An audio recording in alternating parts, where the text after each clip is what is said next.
We're back at Red Wilson Field. The YD Red Sox have had quite the homestand recently and have been making the most of it. Yesterday, a comeback win against the Bourne Braves. Final score 4-3 today. They faced the Wareham Gatemen, and on the call, as always, it's Perri, Kitei, and Luke West Poley. Luke, today is a beautiful sunny day. We're celebrating the 100th anniversary of the Cape Cod Baseball League, and Smith Pinson is back on the mound for the Red Sox. His outing last time was unbelievable. He won Cape League Pitcher of the Week for it. Really excited to see what he does today. Yeah, Smith Pinson, when he was supposed to start yesterday, the Red Sox pushed his start back one day and were able to get a win out of Finnegan Wall and company against Bourne in comeback fashion yesterday. But Smith has been excellent for this YD team. His last time out turned in probably the best pitching performance that we've seen by anyone in the Cape League this season. Looking to continue that momentum here on a special night from Red Wilson Field. Absolutely. Let's take a look at our starting lineups for the Red Sox in the field. Will King back behind the dish. It likely will be his last week here with the MLB draft coming up. He's a name that has garnered a lot of attention because of his performance on the Cape, so best of luck to him in the upcoming weeks. But right now, he is behind the plate for Smith Pinson. On first, it's Hunter Hines. Second, Ryan Jackson, who had a show-out game yesterday. His first game, a single and a double, was an integral part of YD's scoring. He also played a really good defensive game over at shortstop. Max Vieira back at shortstop. He was in center field yesterday. A lot of switches being made. Dub Gleed over at third. He was the star of yesterday's game. We can talk about that a little bit. Around the outfield, Austin in left, Apodaca back in center, and Casey Cook out in right. Luke, let's talk about Dub Gleed, who had a bit of a slow start both in the field and at the plate. But yesterday really was his time to shine, especially in the ninth inning. In the field, he made two really, really nice plays that helped solidify the Red Sox win. Yeah, he had a good day at the plate yesterday, but like you mentioned, it was that defense that really stole the show for Dub Gleed, playing at first base. That's been a spot that has seen kind of a rotating door of players throughout this season for YD. He was phenomenal, especially in that ninth inning, inducing that 3-6-3 double play that was huge for Landon Beidelshees in getting that win. Nick McLean at the plate, and he takes a first pitch strike. That arcing curve is the classic Smith Pinson pitch. We'll see a lot of it today. McLean, the lefty, is leading off today, and against YD, he's been 1 for 8 in their 2 times played. The series between these teams is 1-1. Each team has had a late inning comeback against the other one. So we should be in for a lot of action today. The count is 1-1 to McLean. Pinson delivers, low and outside, ball 2. A regular infield on for the Red Sox, who have been known to aggressively shift, a really analytics-based squad. McLean pops it up into foul territory. There might be a play. Hines coming over, but it's over the bleachers. Strike 2. McLean plays at Arizona State. He was an All-Pac-12 honorable mention in 2023 after a really solid season, batted .298, but slugged .649 thanks to 5 doubles, 2 triples, and 8 home runs.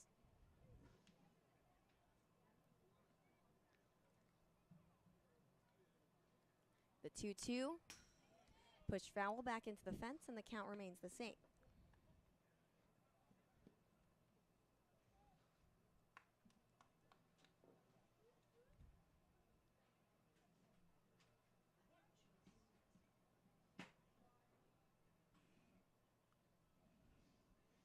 Pinson taking his time. Now the pitch just below the zone. It's a full count. It's exactly what you want to do if you're Wareham against Smith Pinson, a guy who doesn't necessarily give up hard hit balls very much.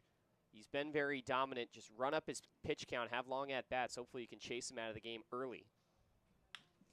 On the ground towards second, Jackson makes the easy out after a long at bat. It's out number 1. And Ryan Jackson's first put out as a second baseman.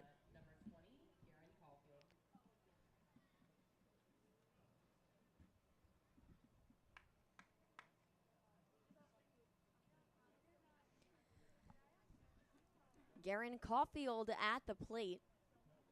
He caused the error the last time these two teams played at Red Wilson that allowed YD to tie the game. He was playing second base. Martinez hit a grounder to him. It went through his legs. YD scored 2. The game was tied. They ended up winning in extra innings.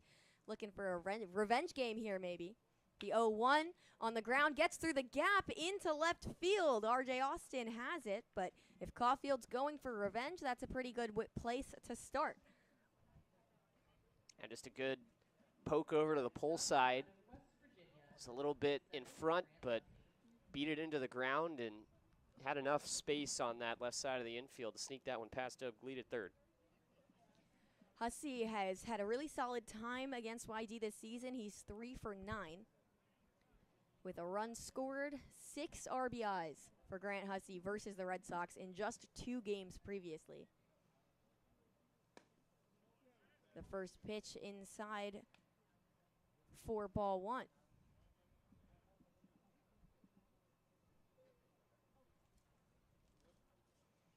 Another lefty, the second in these first 3 batters. The 1-0 misses low, and it's 2-0.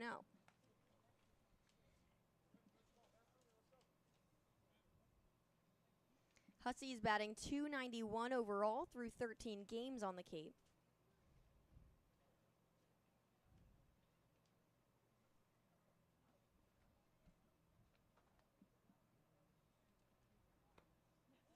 And he takes ball 3, the first 3-0 count we've seen from Pinson.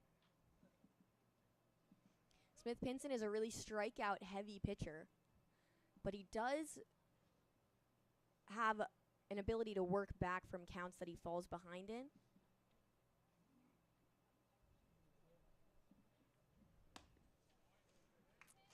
And a fastball finds the zone for strike 1. Yeah, he's just got such good breaking stuff. As a really tall righty, you'd expect him to throw very hard, and he really doesn't compared to a lot of the guys that are around him in this league. It's his breaking stuff that really sets him apart and gets him a lot of that swing and miss. Vieira moves over towards second. The 3-1 is outside, 2 runners aboard for the Gatemen with just 1 out in the top of the first.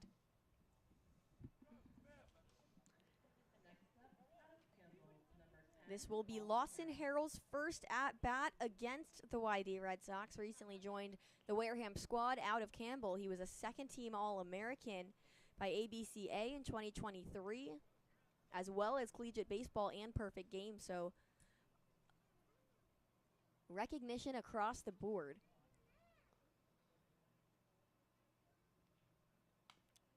Swings at the first pitch, and it's bumped foul up the first baseline.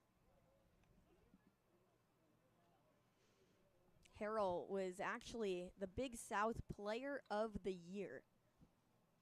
He led the Big South in RBIs and slugging. Was really at the top of almost every offensive category in the conference. Has a runner in scoring position here, 2 on board.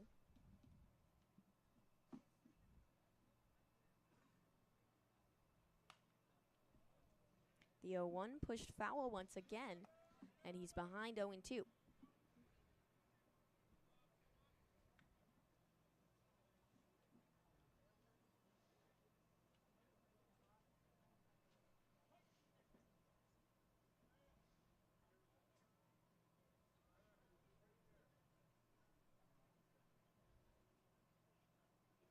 Pinson fires, swung on and missed. First strikeout of the day, sends Harrell back to the bench.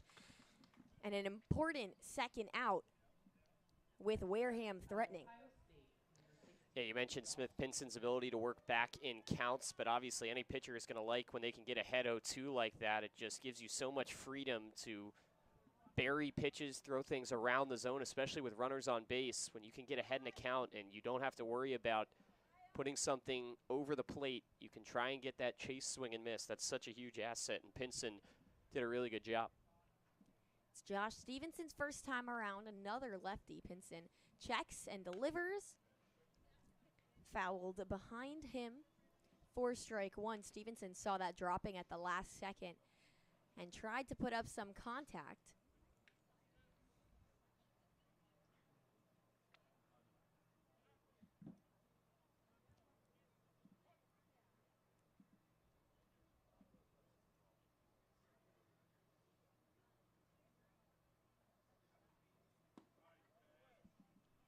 Ball one misses, and the count's even 1-1.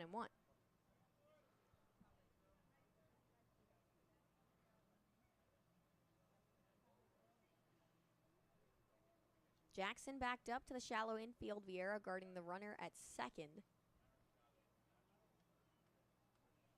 Jackson takes a couple more steps back. The 1-1 swung on. Stevenson was ahead of it and missed by a foot. 0-2.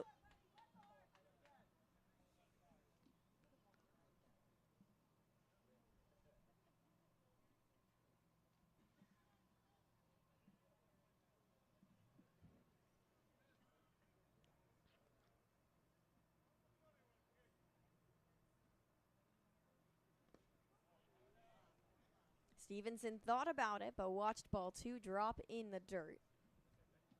The YD outfield backed up almost as far as they can. Yesterday we saw a rare ball go over the head of Austin in left field.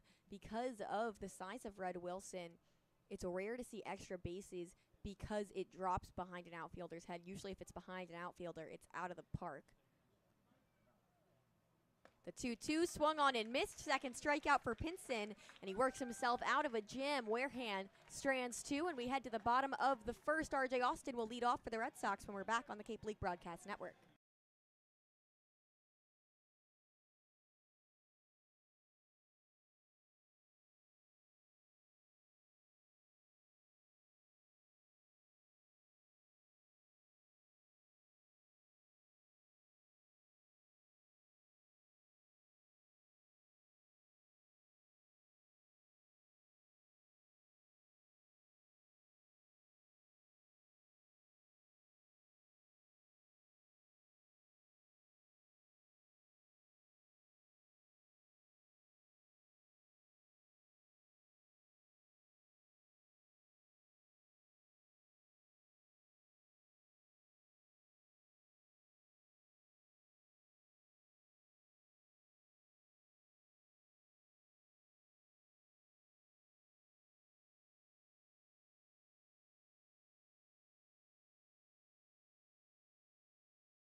Bottom of the first inning at Red Wilson Field. RJ Austin leading off for the Red Sox with Will King on deck.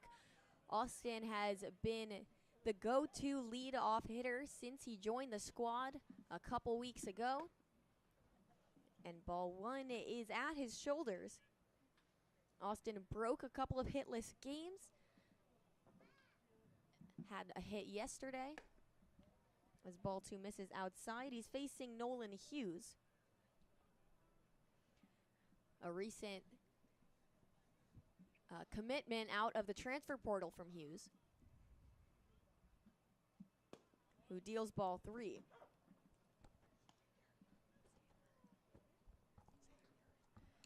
Hughes will be joining the Stanford Cardinal. Xavier, or excuse me, I misspoke. Counts 3-1 to RJ Austin.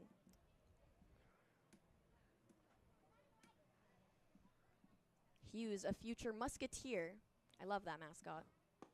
And ball four misses inside. Excuse me, it does not. It clips the corner of the zone. It's It's been a bit of an inconsistent zone so far in the first inning, but R.J. Austin has the count full.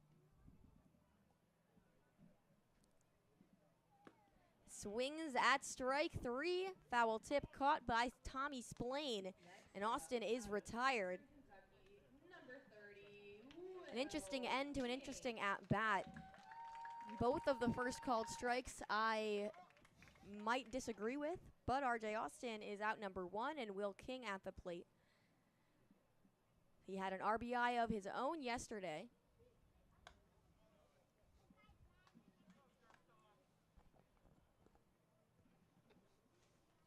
Will King has been one of the most consistent hitters for the Red Sox since the beginning of the season, was really a breakout player.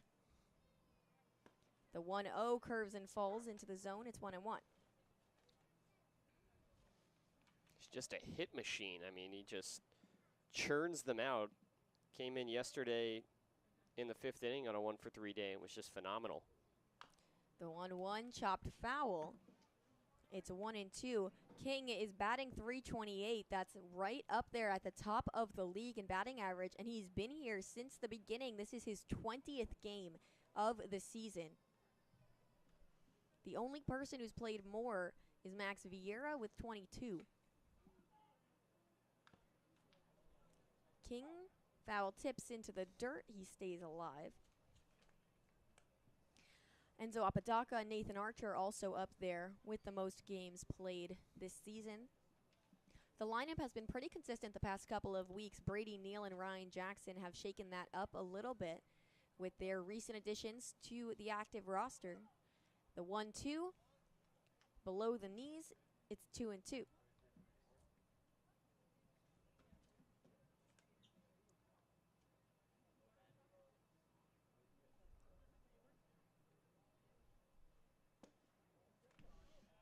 And King takes ball 3, makes the count run full.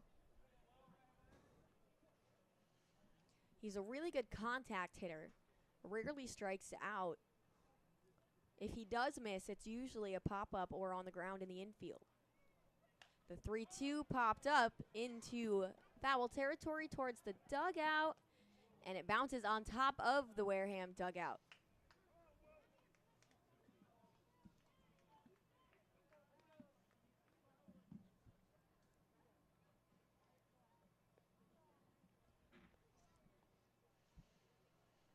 Tommy Splain's mask fell off, trying to look for that ball. The catcher out of Arizona, sporting the Arizona helmet. King gives him his mask back, some catcher-on-catcher solidarity, having been there himself many times.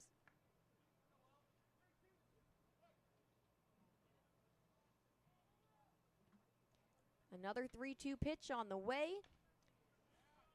Just tapped foul once again. King will face the 9th pitch of this at-bat, running up the pitch count on Nolan Hughes in a similar fashion to Nick McLean during his first time around.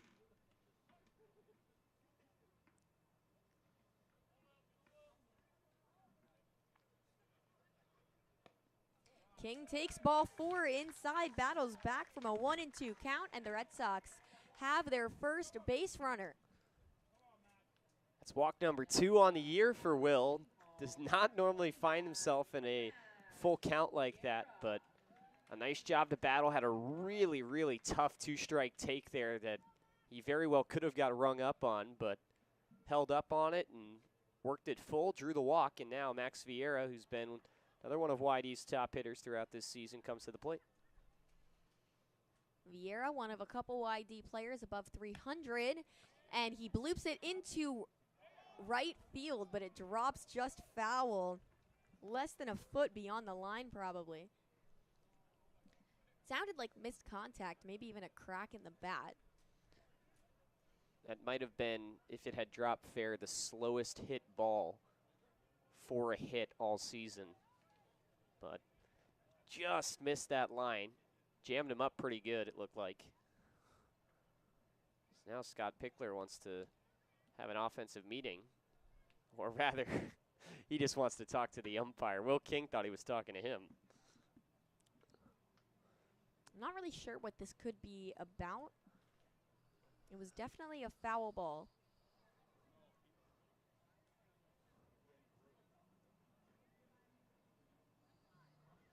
Pig looks pretty frustrated. He is in an intense conversation with our first plate umpire, Jeffrey Merzel. He asked for an appeal, so now they're going to meet up the umpires. I think there was definitely green between that ball and the foul line. Coach Pickler made an X symbol with his arms. And the umpires have confirmed the decision that it is a foul ball, so counts 0-1 to Max Vieira.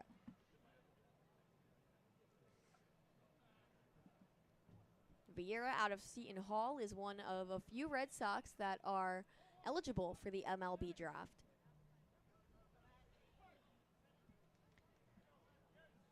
He just finished up his junior year at Seton Hall, where he was a first-team All-Big East selection.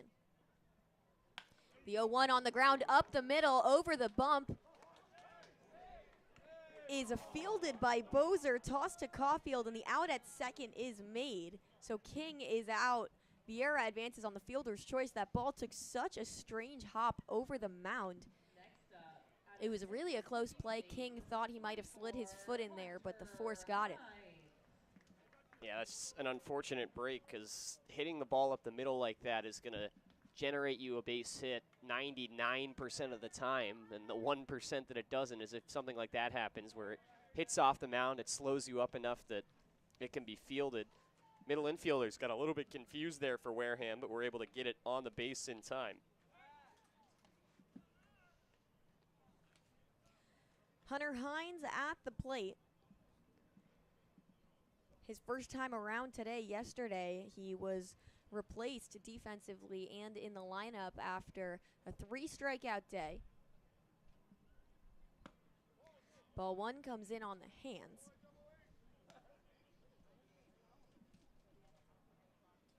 Vieira, one of YD's best base stealers, is being closely guarded by Grant Hussey over at first. He has 11 stolen bases so far this season, leads the team. The 1-0 at the top of the zone for a very late called strike one. This YD dugout has been very audibly displeased throughout this first inning. Popped up towards the left field, coming over. Lawson Harrell makes the grab, and that retires the side.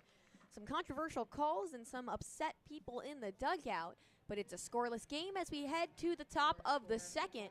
We'll be back after this break. Thanks for watching YD Baseball on the Cape League broadcast.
Back for the top of the second. The Gateman had 2 runners aboard in the first, but couldn't bring any around. Leading off is Rene Lastres. His first time around. The Gateman will go 6, 7, 8 at the very least. The first pitch sails away for ball one.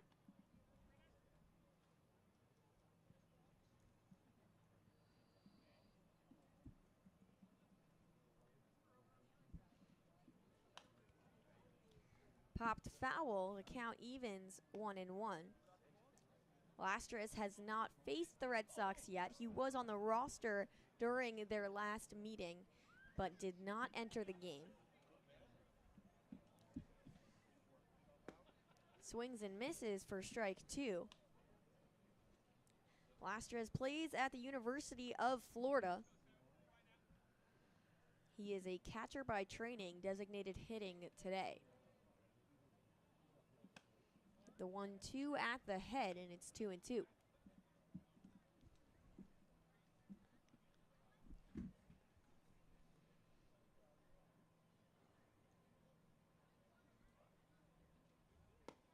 A swing and a miss. Lastras goes golfing on a pitch below the zone, and Smith Pinson has his third strikeout of the day. See if Pinson kind of conforms to what YD pitching has done throughout this season, which is starting off with maybe a little bit of not your best stuff, some base runners, and then kind of settling into a game as it goes on. That certainly has been a pattern we've seen.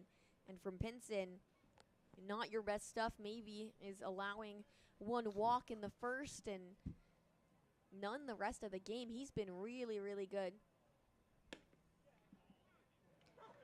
A nice breaking ball catches the zone. It's 1-1 to Bobby Bozer. Out of the University of South Florida. He's a Florida native. The 1-1 finds the zone for strike two. Bozer had 15 home runs for the Bulls this season. That led the team. The 1-2 golf towards Vieira, who catches it on the line. 2 up, 2 down so far.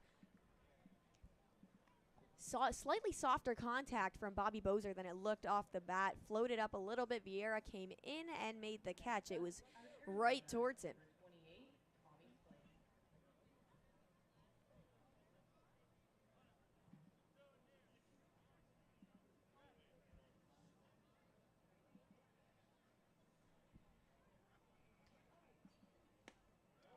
Blaine takes ball one in the lefty box.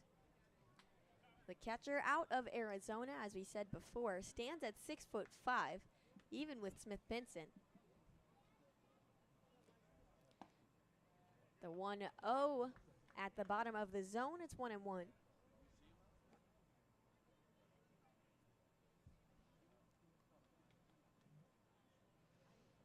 Pinson delivers. It's on the ground. Through the gap between Gleed and Vieira.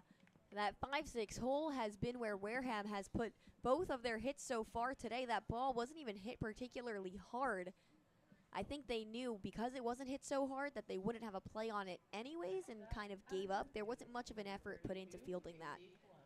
Yeah, it's another one of those just rollovers off of Pinson that found its way through. A bouncer that Vieira probably could have gloved or at least got a glove on, but he wouldn't have had a chance at first, and that ball just got by him into left, and it's still going to be a single.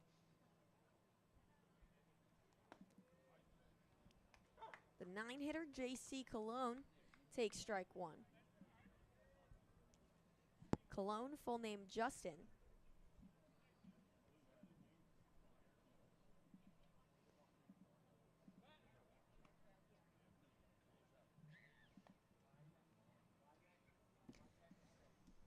Cologne plays at Mizzou. Just finished up his junior year and pops it up foul for strike two.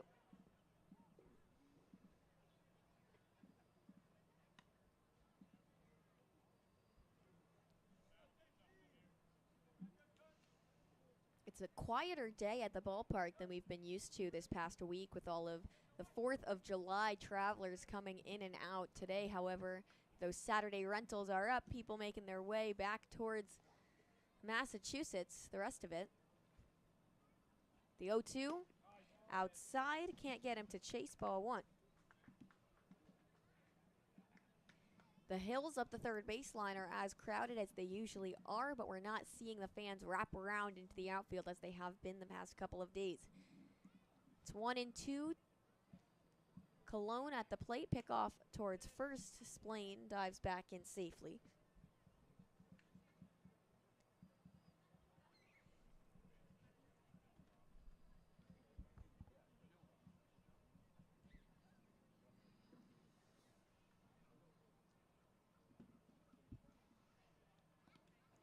It gets past Will King, and Tommy Splain advances on ball two. Not a bad pitch from Pinson. King tapping his chest saying, "My bad, that one's on me."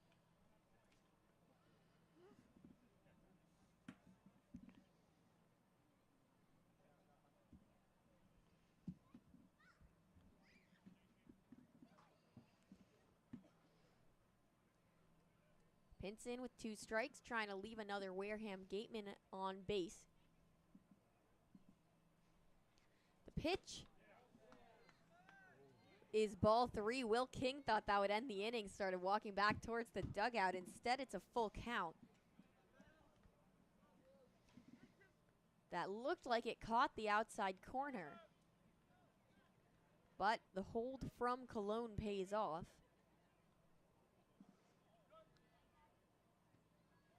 And here comes the payoff from Smith Pinson.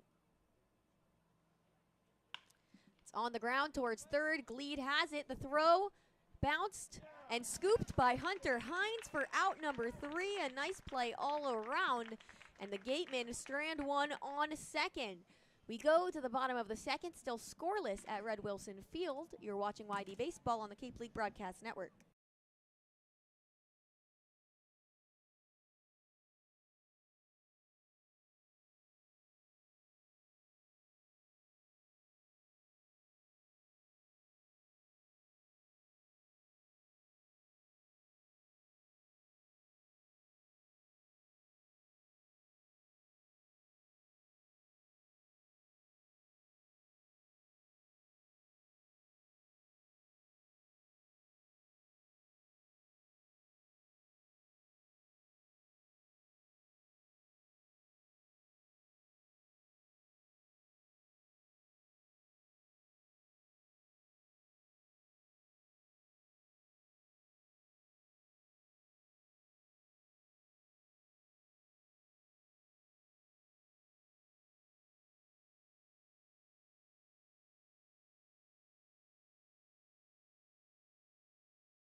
Dub Gleed at the plate, number 4. He walked it off for the Red Sox yesterday on a deep sac fly to center field, scored Xander Darby, and he takes ball 1 above the shoulders.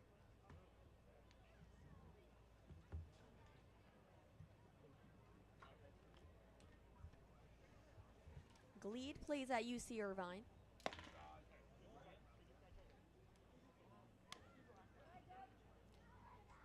Has a teammate on the team, Anthony Martinez, also at UC Irvine.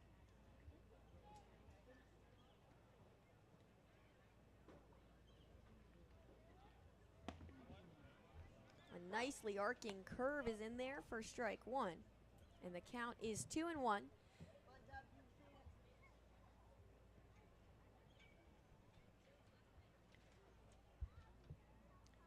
Hughes delivers inside ball 3. Gleed was an All Big West second teamer out in California. Had 27 hits in May alone. He got hot towards the end of the season. He's getting hot for the Red Sox as of late. As another curve just drops into the top, and it's a full count for the leadoff batter. Infield on the edge of the grass. The outfield playing slightly in. The 3-2 above the head. Ball 4, second walk of the day from Nolan Hughes, and the Red Sox have a leadoff runner aboard for Brady Neal, the catcher out of LSU, who hit his first home run of the season, a solo shot yesterday. Got the scoring started for the Red Sox versus Bourne. It was a really big moment for a guy that just won a national championship and came here to show the world what he's got.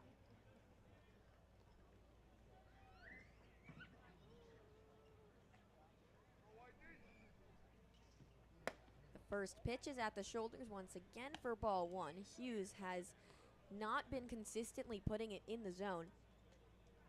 And when he's missing, they're not necessarily close either. Some of the ones inside have been closer, but a lot of these have been upstairs. The 1-0, a pick off towards first.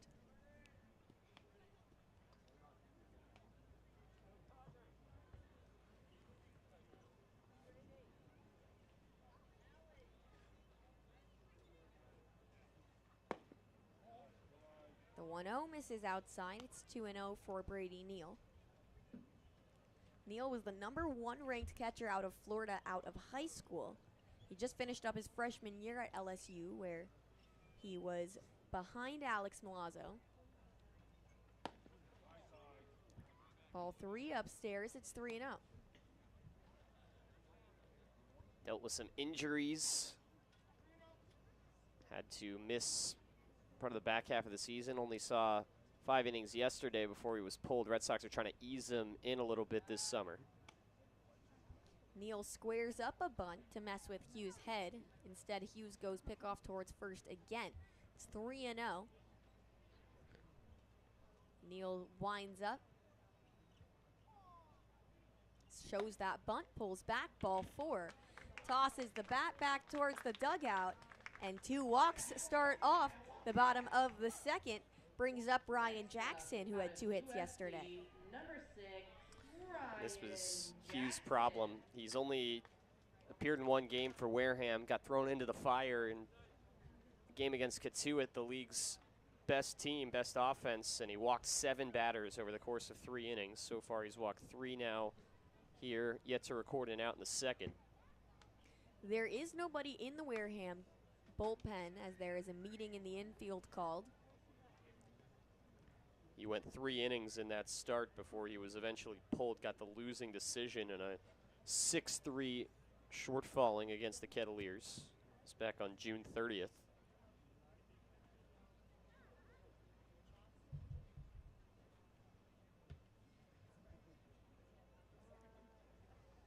Splain walks back towards the plate. Hughes pacing back and forth.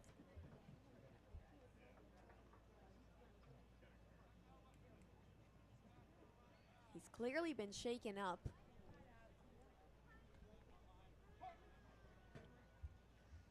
And Jackson back in the box with a fresh count. Shows bunt, pulls back, and the runners scamper back to first and second. This may be an indication that Jackson is going to make Hughes throw a strike before he swings, potentially.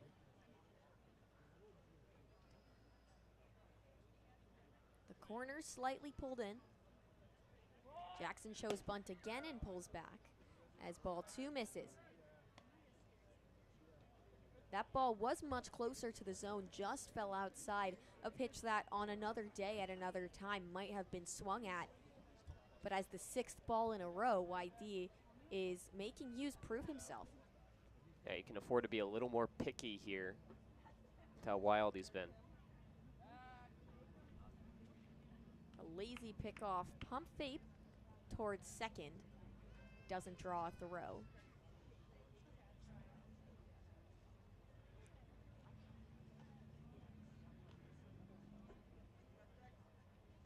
Neal has a big lead over at first. Bunt is shown again for ball 3. Splain pump fake towards first. Might have had a play there, but there's just nobody over there. Yeah, the bunt defense, Wareham has to shift that right side around to bring their first baseman, Grant Hussey, in, and there's nobody covering the bag, and so that's allowing Brady Neal to kind of mess with Tommy Splain's head a little bit and make him pump fake. The 3-0 comes inside. It's a second 4-pitch walk. Still no movement towards the bullpen for Wareham. Finally looks like there might be some action. We'll keep you updated, but Casey Cook up for his first time around with the bases loaded and nobody out.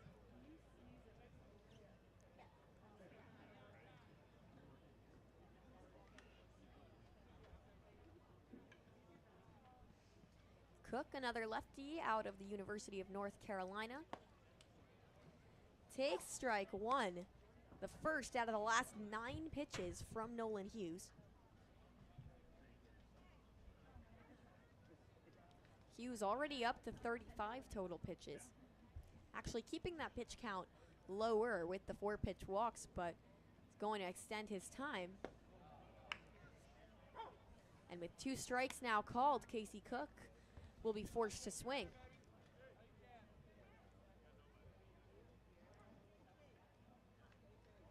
With nobody out, anything to the outfield will likely score a runner.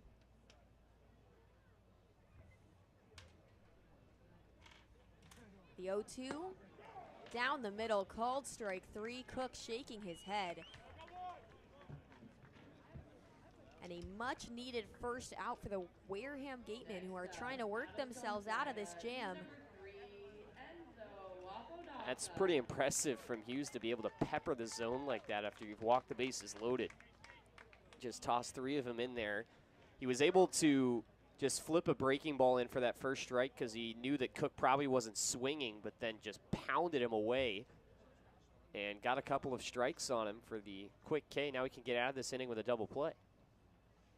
Apodaca check swing. Does not go. And it's 1-0. 1 out, bases loaded. It's Gleed on third, Neal on second, and Jackson on first.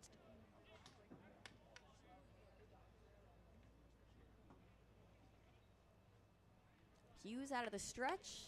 Apodaca checks his swing, and it's unfortunately pushed foul off the bat. Accidentally, the count is 1-1.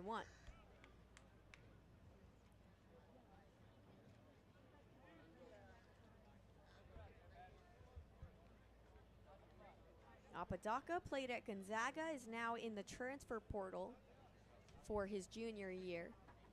A really solid defender who's been picking up the pace at the plate. Pokes another foul ball for strike 2.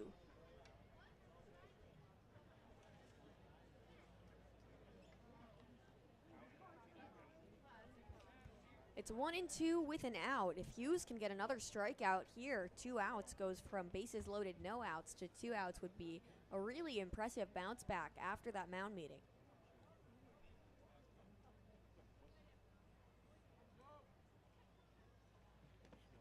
Apodaca goes golfing, swings through strike 3. He was asking if maybe he got a piece of it, and our home plate umpire says he didn't. 2 strikeouts in a row from Nolan Hughes, and he could possibly leave the bases stranded now, realistically. And if he did, not only would that be huge for Wareham that he gets out of this, you limit the damage, but also then you're thinking maybe this guy can eat up a couple more innings for you and you don't have to burn through your bullpen when you thought you might have to after the bases loaded situation. Austin holds off on ball 1.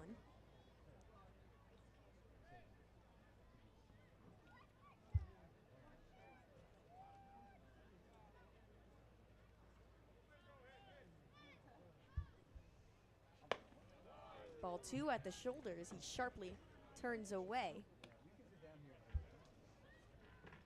Ahead in the count, first one in 3 batters to do so. Austin struck out swinging his first time around.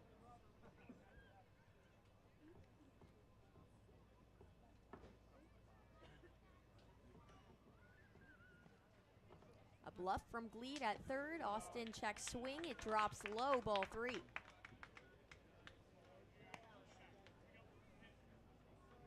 YD beat Wareham when the Gatemen walked in a run. That was Enzo Apodaca, who took a 4-pitch walk to end the game. We've already seen a couple of those today. Austin could be a third.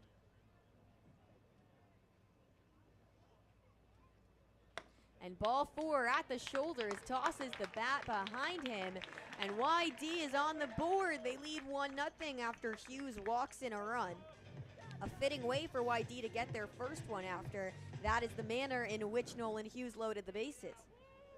Red Sox are still getting no hit. They're up 1-0, but still yet to get a hit. Closest was Max Vieira, who had that fielder's choice. They've had just 2 balls in play the first time through the order, and now Will King gets a second look. Shows you the importance of free passes.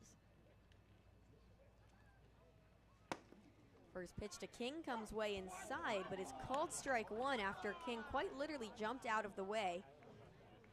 Looked to be over that batter's box chalk, but it's called strike 1. This strike zone has been something through these first couple innings.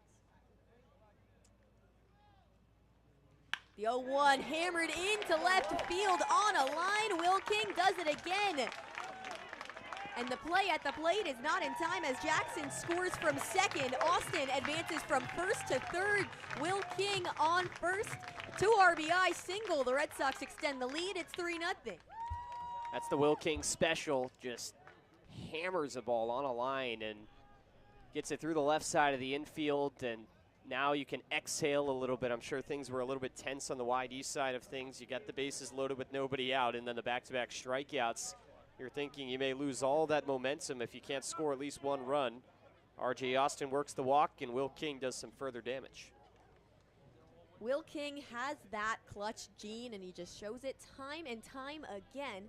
Fresh count for Max Vieira with runners on the corners. Harrell in the outfield tried for the play at the plate, really wasn't even close to catching Ryan Jackson. Splain went back to Colon at third. There was a closer play there for Austin coming around, but he was called safe, and that is a huge momentum boost for the Red Sox. Vieira pops up the first pitch over towards the first base, and Hussey collects. But the Red Sox have done some damage. They lead 3-0. We head to the top of the third. It's Perri, Kitei, and Luke West Poley on the Cape League Broadcast Network.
top of the third and top of the order for the Gatemen as Nick McLean is back up trying to dig into this 3-1 deficit.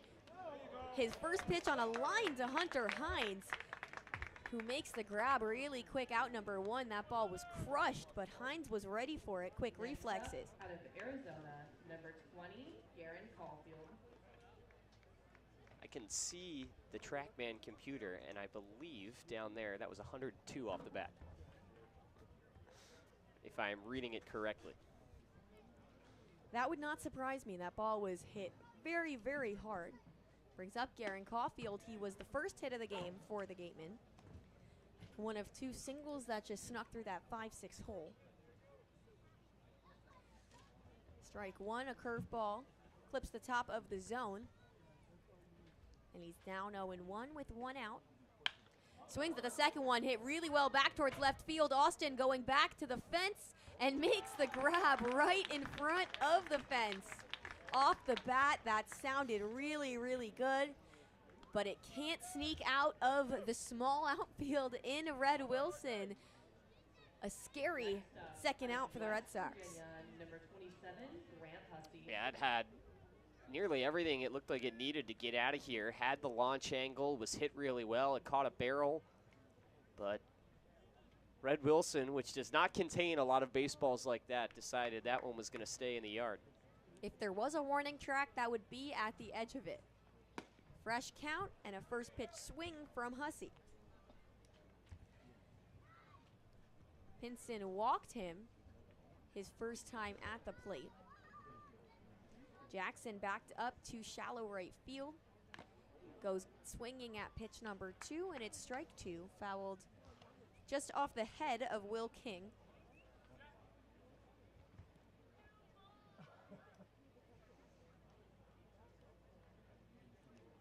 Oh, 0-2 with 2 outs to the first baseman. Pinson kicks and deals strike 3. Grant Hussey goes down swinging. A quick one in the top of the third. The Red Sox bring that momentum to the bottom of the third when we're back on the Cape League Broadcast Network.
We're back for the bottom of the third, and I am joined by artist Frankie Galasso, who recently created a lithograph, special edition, for the Red Sox 100th year CCBL anniversary. Frankie, you're a sports cartoonist, is that right? I am, and there aren't many left. Well, that makes you definitely unique in your craft. As Hunter Hines leads off for the Red Sox, Frankie, yes. Out of all of the sports that you've done, I've seen you've done a lot of work for the Major League Red Sox, some for the Yankees as well. Do you have any special memories or favorite? Is it paintings or cartoons that you've ever Well, I was commissioned? in the newspapers. I had 36 syndicated papers. I worked at the Providence Journal when there was papers. Sports cartoons were a big part of that, you know, and that's what I did for maybe 15, 20 years at that time. And now it's all online, so we're doing it online. Hines chops it up the middle, and it gets through for a base hit, his first in a while. The Red Sox have a leadoff runner aboard for the second inning in a row. Next up, out of UC Irvine, We're bringing it to the people through online, Lee. Facebook, Instagram, and keeping this art form alive, which is journalism. You know, there's three parts of it. There's the drawing, there's the research of the stats and the photos. Most of the time is the research. And the drawing is the smallest part of it. Dub Gleed at the plate now. He walked in his first time around, but he takes strike one at the top of the zone. Speaking of journalism, I'm a journalism student. I completely agree with you that journalism is almost a dying art form in and of itself, especially local journalism, which there have been an unfortunate number of layoffs across the country for local outlets and such. Gleed, soft contact up towards second. The only play available is at first. He reaches, Hines moves to second on the fielder's choice. Gleed thrown out for out number one. So as a sports cartoonist, how much is the history important to you, thinking about the history of baseball as a sport? Is baseball what you do most of all in your cartoons? My personal favorite, because it's kind of like the fabric of America. It's in the uniforms and everything. It goes back to the 1800s. For most of the guys. Yeah, I mean, even the Red Sox almost go back, the YD Red Sox, I should clarify, go back 100 years now. That's why we're here celebrating today. Brady Neal takes ball one in the righty batter's box, one of many lefties in this lefty-heavy lineup from Coach Pickler, his specialty. Hines in scoring position with one out over on second, trying to extend the Red Sox lead. Sits at 3-0.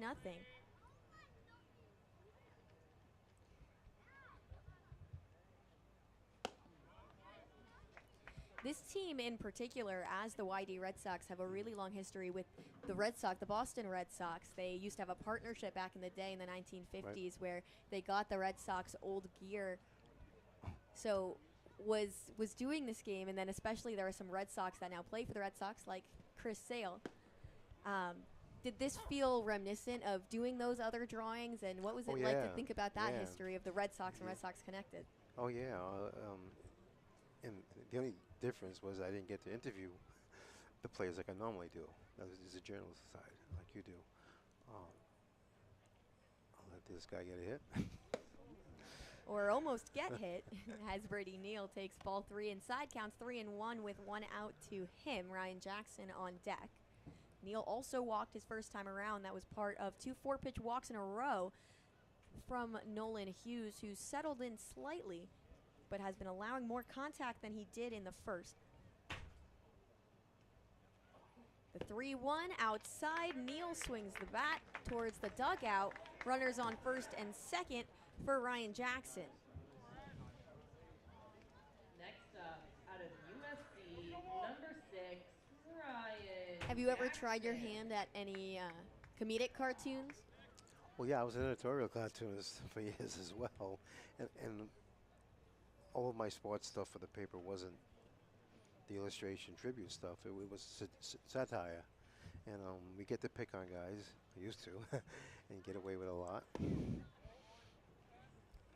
Do you have any favorites that you can remember? I love newspaper cartoons. Some of those jokes and the drawings are so funny. I wish that was still a bigger part of journalistic culture. I miss doing it because I would be doing what you're doing, watching the game and coming up with the cartoon as the game was going on. 2 balls in a row dealt to Ryan Jackson. Unfortunately, so much of journalism has moved online, the internet, all these different social media apps, that print journalism in particular is a dying art. There's so few print newspapers in circulation now, and there's a couple like the Boston Globe and the New York Times that will always be around. They're famous all across the world, but a lot of local print newspapers have really not been able to continue, and there's a lot that just have 1 or 2 people on staff. Yeah, that was my bread and butter, the small papers, they were the first to cut us. Well, he's throwing a lot of balls. Jackson takes ball 3. It's 3-1. There is some action over in the Wareham bullpen as Nolan Hughes has really been having a tough time finding the strike zone today. He's been extremely wild for the Gatemen. The Red Sox scored their first run while still being no hit because of that. He has 6 walks so far through 2 1/3. Jackson, a defensive swing, fouls away strike 2, and it's a full count. YD back at the bottom of their lineup. They've been working through it quickly. Jackson in the 7th spot. Casey Cook on deck after.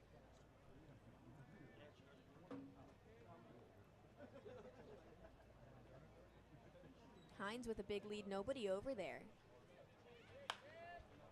Jackson pushes it foul once again to extend the at-bat. Hughes finally hammering it in there. Wish we had this back in the old days. Absolutely, yeah, I do not my... paying attention. You're keeping the, that's the new version of the scorecards. For those of you that can't see, I score the game on an app. Luke, my partner, scores it in a book. He's old school. Part of it is that I came here and I hadn't scored games before because when I'm at school, there's really good tracking and live stats that you can have on your computer. And I got here and I didn't have a book, and I realized I needed to score the games as ball 4 sails above Jackson's head, and once again Hughes loads the bases on walks. Splain walking out to talk to him. No coaches have left the dugout yet, but because I couldn't get a scorebook here in time and I needed to score the game right away, I downloaded this app that I found. A friend at school who I call games with there at Northwestern recommended it to me, so I've been really scoring everything, and it's really helpful. Yeah, you got a great voice, by the way. Thank you. I think Thank you you have very a future much. in this. Thank you so much. It's a little quieter here today than it's been the past week. I know this has been a long time coming, this celebration, but the 4th of July really gets people going. I feel like the 4th of July and baseball just go hand in hand. Oh, absolutely. Yeah, I used to. Well, during the parties, on our 4th of July parties, I would always sneak off to watch the games. This year, unfortunately, the actual 4th of July game was rained out. Rescheduled for next Wednesday. Cook goes swinging at the first pitch. Could be 2. 1 over at second. 2 at first. Hard hit on the ground. Retires the side. The Red Sox can't add any after loading the bases, and that's it for the 3rd. We head to the top of the 4th. Thank you very much for joining us, Frankie. Oh, no, we it was had pleasure. a blast. Hope you enjoyed Your it, Brent. artwork is beautiful, and I hope you really enjoy the rest of the game. It's a beautiful day. It is. Thank you so much.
Top of the 4th inning here from Red Wilson Field, and it's 3-0 YD leaders over the Wareham Gatemen. Thank you so much to Frankie Galasso for joining us in the bottom of the 3rd inning.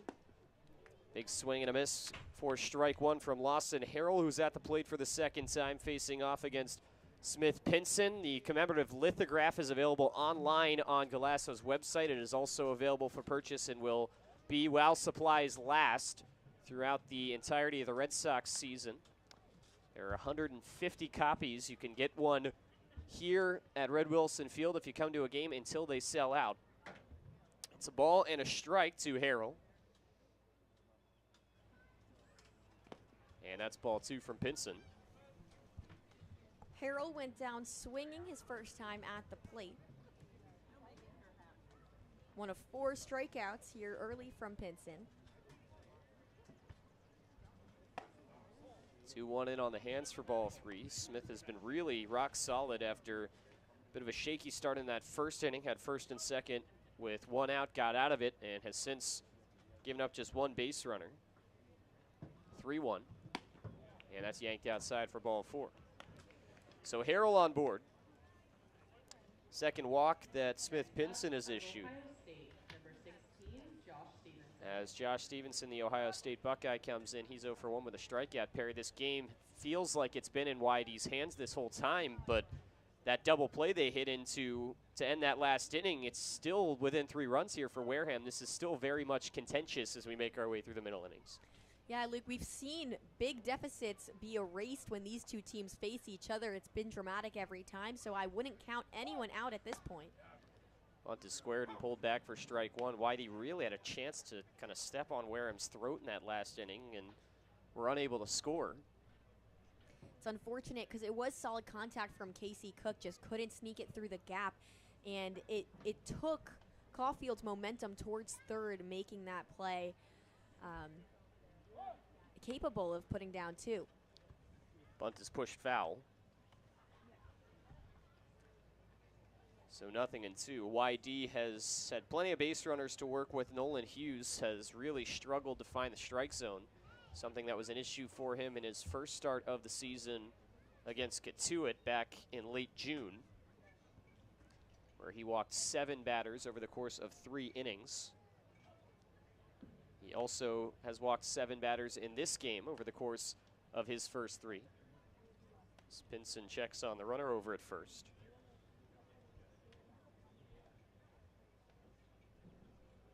Whitey nearly had a similar thing to what just transpired in the third happen to them in the second. Bases loaded with nobody out, turned into bases loaded with 2 outs, but were able to push across 3 with a bit of a rally. Will King tries to frame it, that 0-2 pitch, and can't find the outside corner with it. It's a ball and 2 strikes to Stevenson. It was a really nice frame. King did a really good job getting his body around and keeping his glove pretty stable. Didn't get that call, but looked pretty nice. Pick off over to first.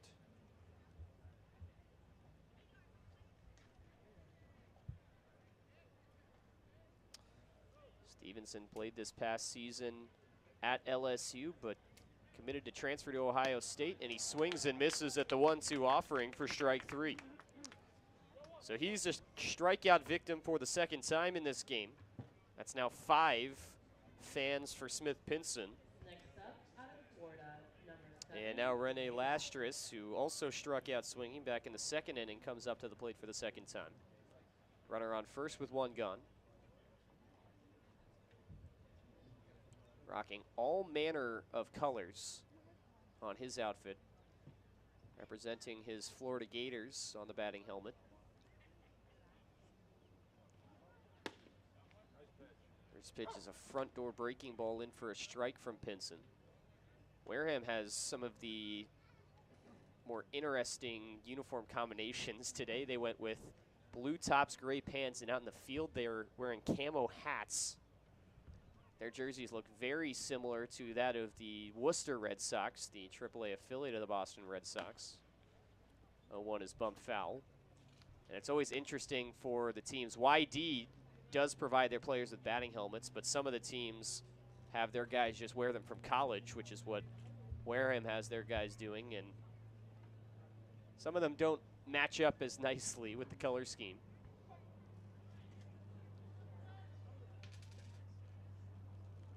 bright orange Evo Shield logo on the back of Lastrus's helmet pops out. 0-2 cranked on the ground, foul. And we will do it again. Count stays the same.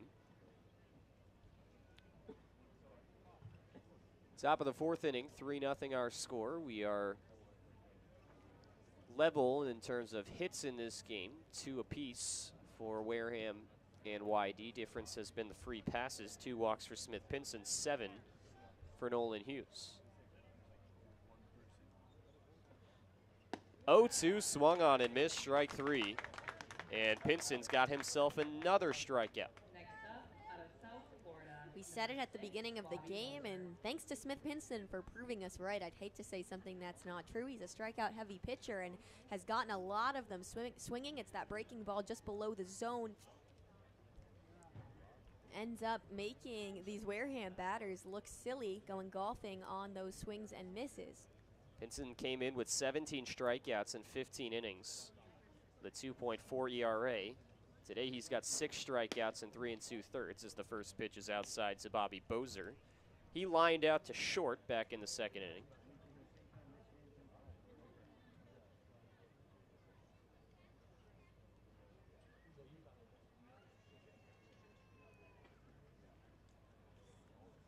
During school, Pinson pitched 35 2/3 innings.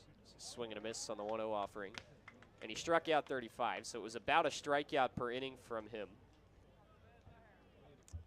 Led the team in ERA at Kennesaw State, also led the team in saves. Prior to that, he was an ASUN all-freshman team member. Kennesaw State team that's leaving the Atlantic Sun for next year. As the 1-1 swung on and missed for strike 2.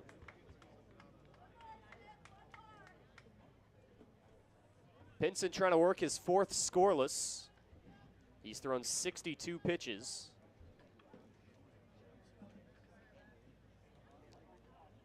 He's already struck out 2 in this inning after the leadoff walk. And make it 3, wave and a miss. It'll require a throw to first from Will King, but he makes it and side retired. Smith Pinson continuing to deal. He is looking very comfortable in the middle innings. We head to the bottom of the 4th. It's 3-0 Red Sox on the Cape League Broadcast Network.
Enzo Apodaca leads off in the bottom of the 4th inning. YD leading Wareham 3-0.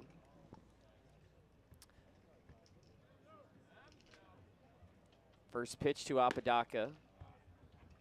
Finds the outside corner for strike one. Enzo was a strikeout victim his first time up. 0-1 sails up high. It's a ball and a strike.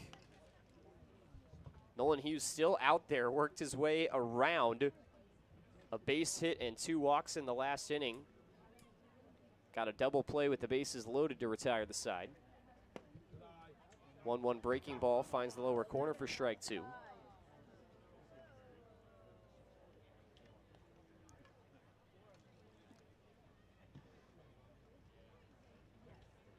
One ball and 2 strikes to Apodaca, lefty on lefty.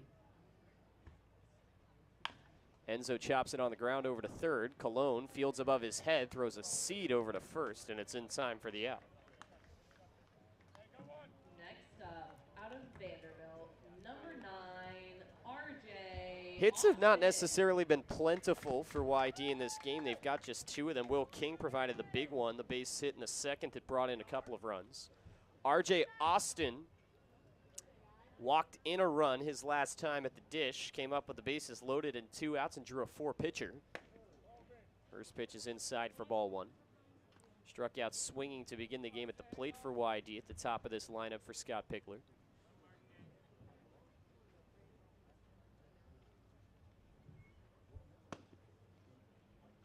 A 1-0 rides the inside corner for strike 1. Austin came into today hitting .325.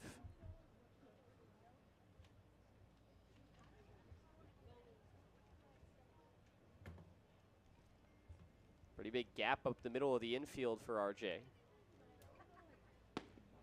He takes a breaking ball down the chute for strike 2.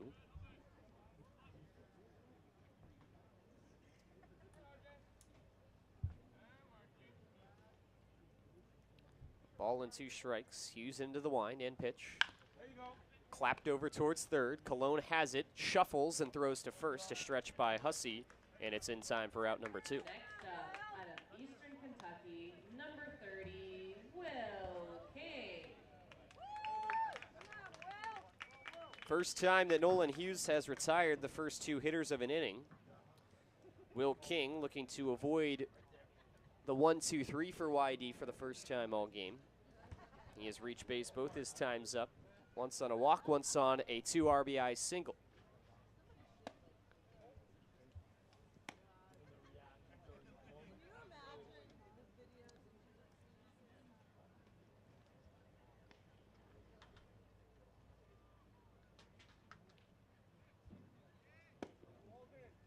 King takes a ball inside. He's ahead 2-0. King was the only walk of the first inning. There were 4 walks in the second and 2 in the third for Nolan Hughes, who has walked 7 through the first 3 innings of each of his first 2 starts on Cape. King fouls that one off. It hits off home plate umpire Mike Hinajasa, but he will throw the ball back to the mound himself. This is now deeper into a game than Hughes has gone previously. Went 3 innings against Kitei. Now he's through 3 2/3. He's thrown a monstrous 77 pitches to get to this point.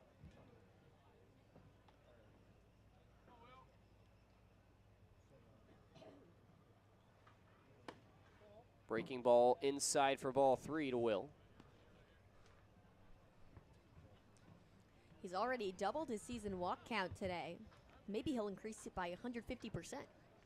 Trying to surpass it. That would be his second of the day. And there it is. Ball 4 to Will King. He's aboard for the 3rd time. And YD will not go in order here in the bottom of the 4th inning. Out of Seton Hall, number 29, Max Vieira. And now we see Ryan Smith out of the dugout for Wareham, as Max Vieira will come up to the plate. Got robbed of a base hit in the first inning on a play that ended up being a fielder's choice, and popped out his last time up. Wareham will call to their bullpen. They'll bring in a righty to flip the arm slot to the other side, And with 2 outs in the bottom of the 4th, YD will look to tack on more. We step aside from Red Wilson Field. It's 3-0 Red Sox. You're watching YD Baseball on the Cape League broadcast.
Keegan Allen takes over on the bump, the righty from the University of West Virginia.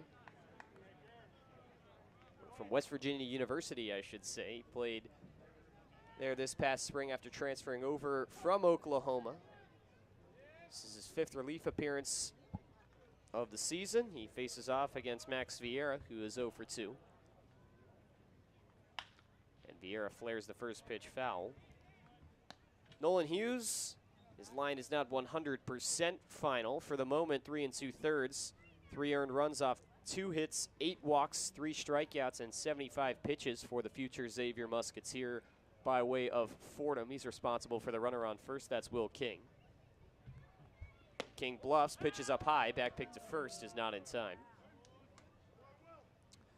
Ball and a strike. Allen, the sophomore out of Rogers, Arkansas, played on Oklahoma's 2022 team that made the College World Series. Appeared 9 times through just 7 innings before transferring over to play for the Mountaineers for this spring. Vieira takes strike 2 in the outer half. Last pitched on July 5th, 3 days ago against Bourne, got the losing decision and was unable to record an out. Gave up 1 run off 3 hits, facing 4 batters.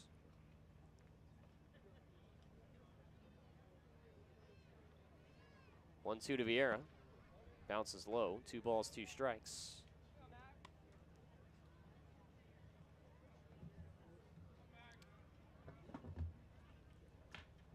Look down towards third base for Vieira. His average just above 300 at 302 coming in. Off the end of the bat foul on the 2-2 offering.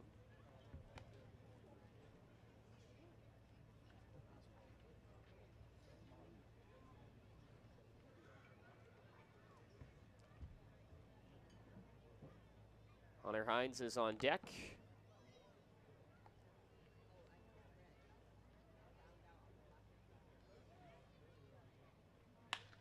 This one shot the other way. That's a foul ball. Just out of the reach of Hussey, who likely had all of fair territory covered there. That ball only escaping his glove because it was foul. 2 balls and 2 strikes to Vieira still.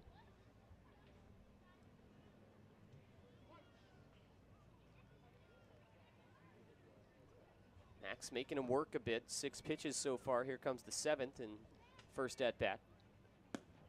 Down and away for ball 3. First batter Allen has faced. He'll now need to throw at least 8 pitches to him. King will be off with the pitch. 3-2 with 2 outs in the 4th.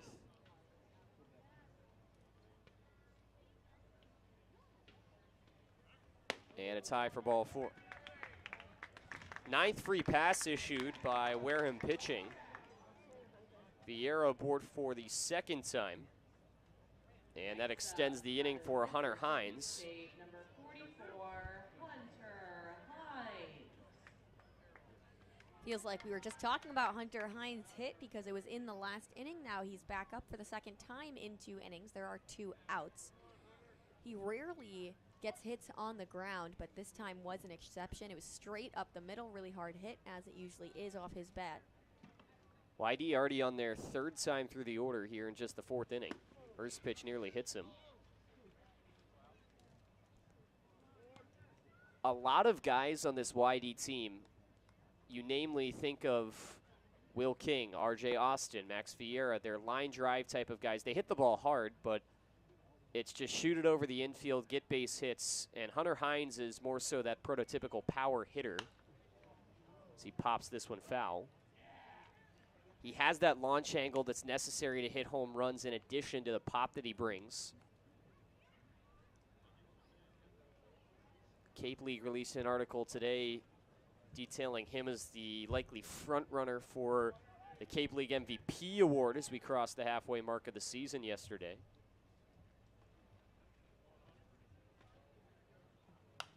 One is fouled off. Ball and 2 strikes. That one hit a car and drew a very healthy groan from the crowd.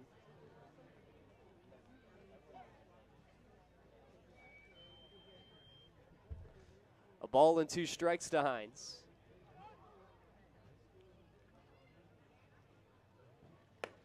High and away, evens the count at 2-2. Hunter is 1 for 2. He's hitting underneath 270 on the year, but 27 batted in 22 games and 8 home runs. It's hard to argue with those stats. And he smokes this one out to deep center field. Stevenson going back at the wall, and it's gone. Hunter Hines says, I'll have another. It's the 9th deep fly of the season for YD's first baseman. The RBI mark crosses 30 with Hunter's 3-run shot to straightaway center. And YD doubles their lead with 1 swing at 6-0 Red Sox. Hunter Hines loves doing exactly what you say he's going to do, right? When you say it, I mean, we're just talking 8 home runs. Well, scratch that. It's 9, adds to the RBI, the first to cross the 30 RBIs mark this season across the Cape League. His power is just undeniable, and it's been a couple games since a home run. He was due today, and he delivered. First pitch to Dub Glee drops low. Hines is on pace to break the Woodbat home run record. If he was to get 16. Dub grounds the 1-0 pitch over to short. Bozer waits on it, stumbles, throws to first, and it is not in time. Gleed will beat it out. That'll likely be the first error of the game. Next up, and Gleed is aboard for the 2nd time. And that extends the inning once more.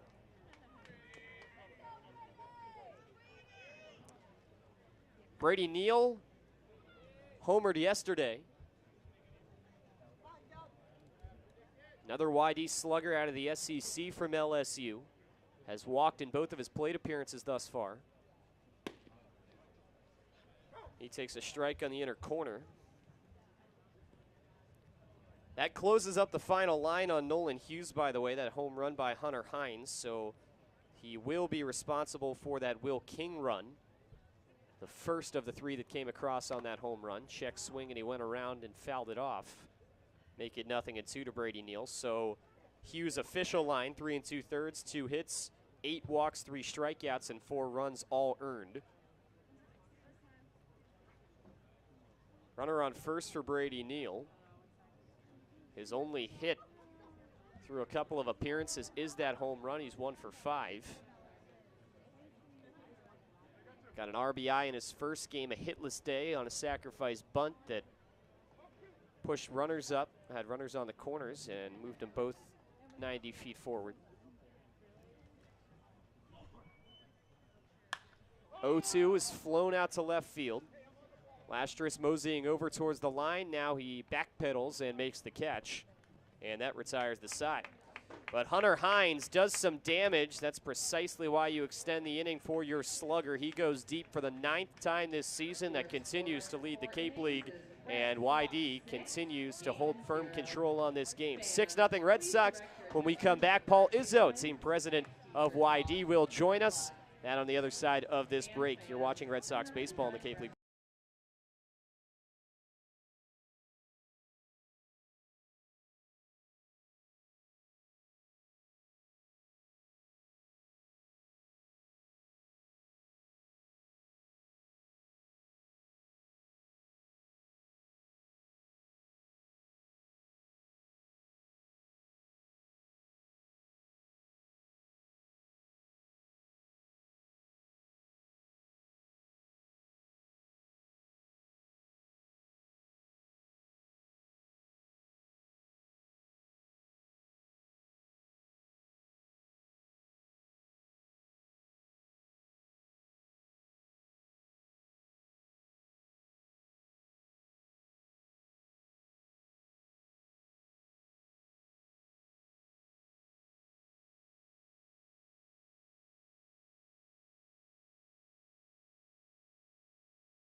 6-0 YD leads, top of the 5th inning here from Red Wilson Field. Luke West Poley joined by lawyer, broadcaster, teacher, team president extraordinaire, Mr. Paul Izzo, first-year president of the YD Red Sox. Paul, thanks so much for joining us. I know this has been a long time coming, getting you on the air. We've wanted to do this throughout the season. Finally, we just passed the halfway mark. We get you on the air here on 100th anniversary night. Luke, I'm very happy to join you. This is the best seat in baseball, right here behind home plate. I love it. Right behind home, Smith Pinson returns to the bump for his 5th inning of work. He's been pretty dominant so far. And he deals a first pitch strike in there to Tommy Spleen, who's 1 for 1. So 100th anniversary night, this has been in the works, I know, for a while, and getting the lithograph commissioned and bringing back some old players as he fouls off the 0-1 offering. What kind of went into that, if you could explain your whole process of getting the art piece on, getting the people to come back, and just kind of putting this event together, and, you know, a really special event that we're only going to have once commemorating this 100th anniversary? Well, it occurred to the Cape League Board of Directors at one of the first meetings I attended back in September that 1923 was the year the league was formally founded, and it's 2023. And we all decided that we needed to do something, and rather than do something grand as a league, each team was kind of challenged to do its own thing. Fouled off. The YD Red Sox have such a rich history going back to 1946. Of course, they were originally the Yarmouth Indians, then they became the Yarmouth Red Sox, then they moved to this really nice high school. Dennis Yarmouth Regional School became the YD Red Sox, and so many great players and coaches. And This one lined into right field. That's going to be a base hit. Cook trying to cut it off before it reaches the wall. Splain thought about stretching that into a double, but he will retreat to first. So it's a leadoff knock for the Wareham catcher, who is 2 for 2. So getting back to, the whole process was, how do we honor YD's history? And we thought about some different things. And then I came up with the idea of a lithograph, and I'd worked with Frankie Galasso in the past. He's a wonderful sports cartoonist, artist. And we talked extensively for many weeks about what should go on the lithograph. And we're very pleased with how it came out. And they're selling pretty well down there on the field, so behind the home plate. So we're very thrilled to partner with him, and I know he's happy to get involved with the Cape League, so it's been great. And the lithograph available for purchase, what avenues can you find that at?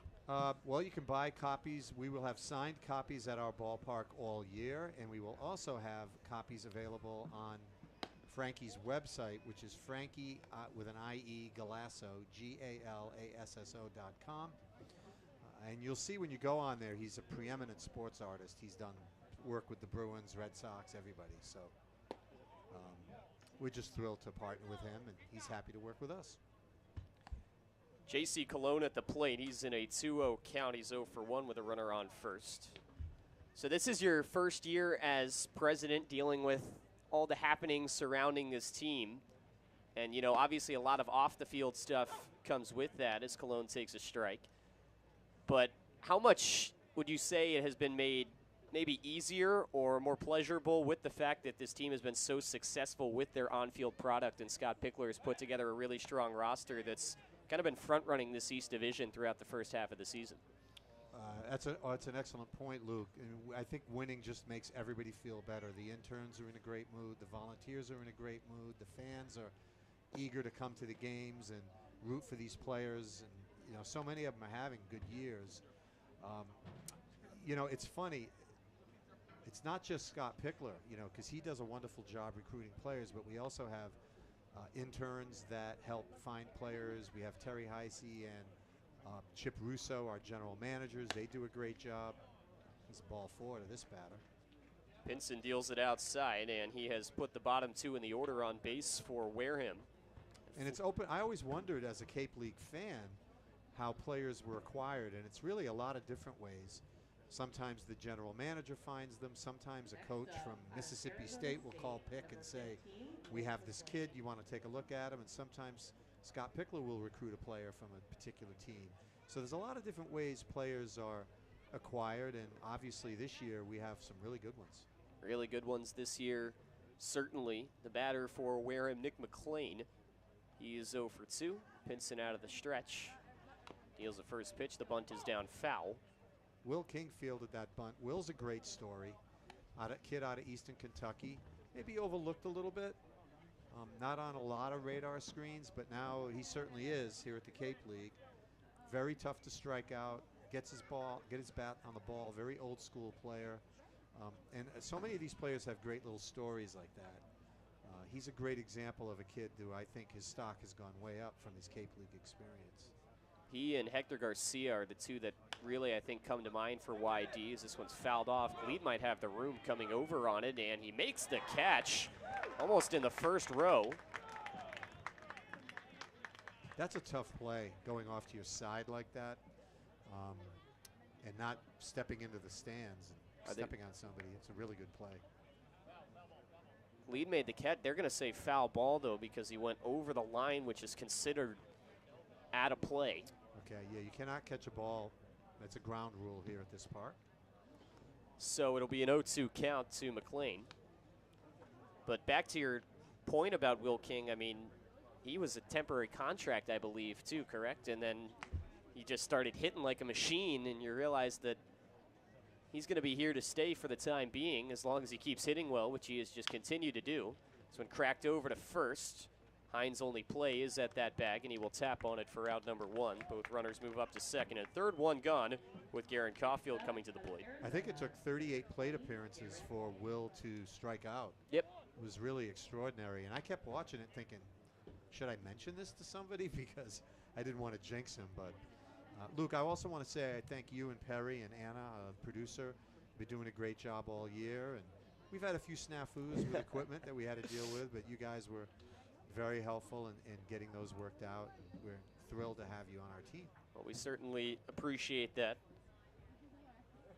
Caulfield hits this one on the ground. Diving effort. It gets past Galid and into left field for a base hit. Runs scores. Cologne held up at third. And Wareham strikes for one as Caulfield's RBI single makes it a 6-1 ball game here in the fifth. Smith Pinson, he's been pretty solid all year, hasn't he? He has. He's Right-hander. a very tall kid. You stand next to him, you realize it. Yeah, we were talking about that a little bit earlier on the broadcast. Smith Pinson, he's 6'8", 230 pounds. He's a little bit unusual, though, because typically you see those big frame guys with a lot of momentum carrying forward towards the plate, and they throw very hard, and that's not necessarily Pinson's game. He's more of a breaking baller. He has a lot of swing and miss stuff. He misses barrels as well. It's Grant Hussey at the plate for Wareham, and he takes strike one in the inner corner. But he's kind of been the quote-unquote ace of the staff, if you want to call it that, for Scott Pickler through the early part of the season, an ERA under 3 through the first half. Yeah, he sure has. And, you know, today he's dealing another nice performance, just 4 hits. See if he can get out of this jam. Swing and a miss on the 0-1 offering. Whitey bullpen is starting to cook up a little bit. There's a righty out there that is throwing. No balls and 2 strikes to Hussey.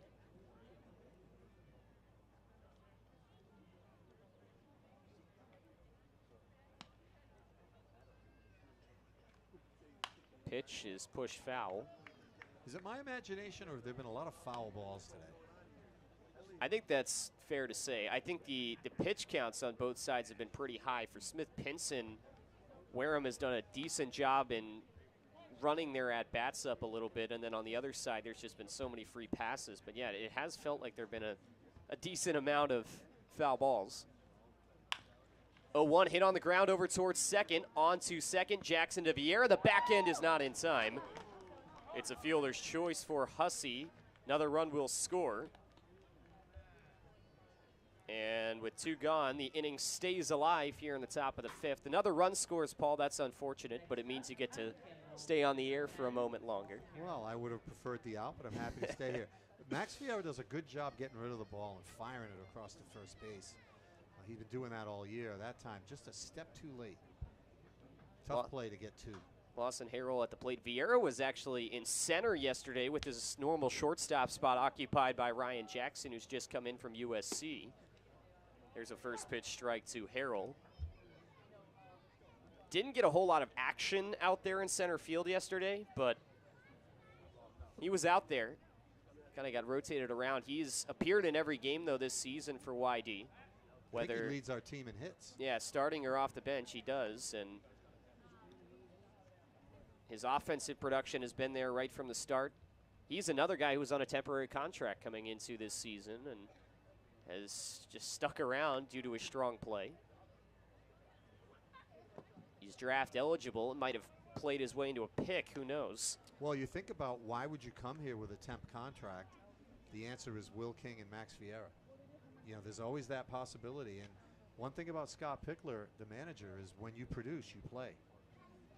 He's not too concerned with your resume. You'll get in the lineup if you produce. One lifted right side, Hines giving chase, and he will reach the sidewall. But yeah, I mean, that's very clear, like you mentioned, with guys like Max Vieira, Will King, even Nathan Archer, another guy that comes to mind. He's coming out of a very small Division I program at Bowling Green, and he has just played so well that he has stuck around and he has gotten his fair share of playing time. How about R.J. Austin with that on-base percentage? It's close to 500. It's been thrilling through the early part of this season.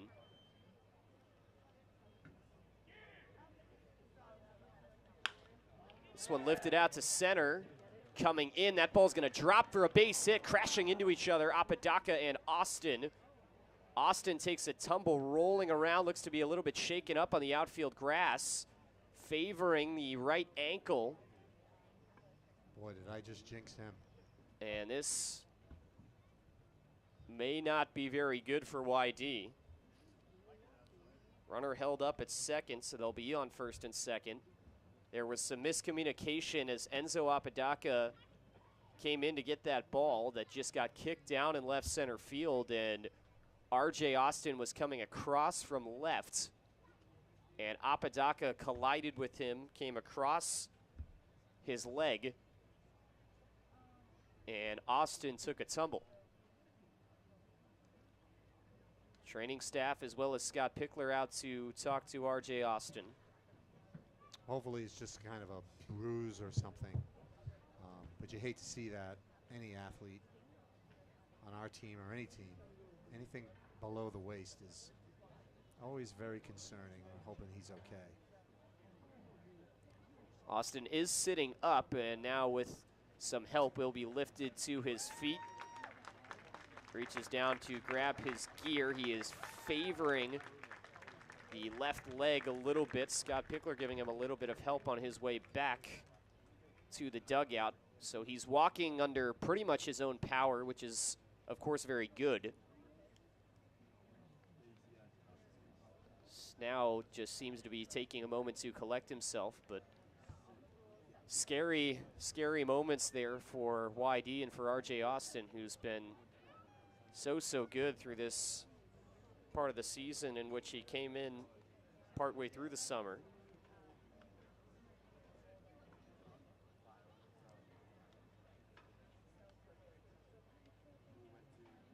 You wonder if the fact that his pant leg is rolled up is any indication of perhaps he just kind of got kicked there or something.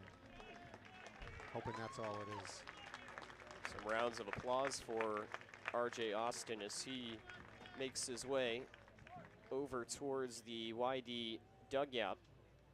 Player has moved out there to left field. Looks like Nathan Archer. Still waiting on a number confirmation out there, as looks like he's going to get some throws in, but I think that is Archer that's out there.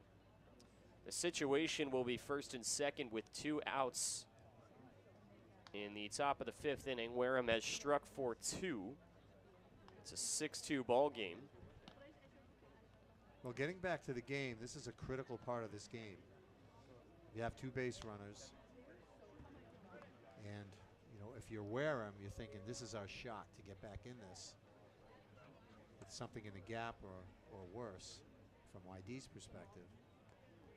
And if you're Smith Pinson, you almost got a little bit of a break there to kind of relax and maybe calm the nerves after a couple of 2-out base runners.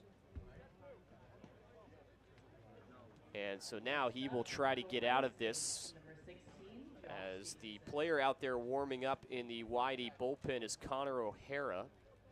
Likely see him in the next inning with Smith Pinson up to 85 pitches, but just trying to get out of this frame. Josh Stevenson at the plate, first and second, 2 gone.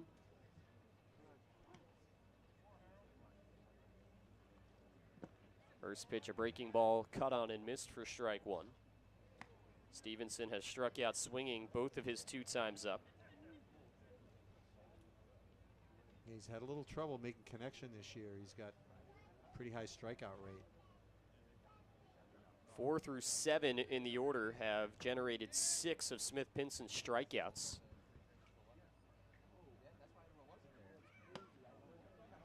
Takes the 0-1 upstairs. He's batting 1,000 coming into this game against Smith Pinson, but 0 for 2 today.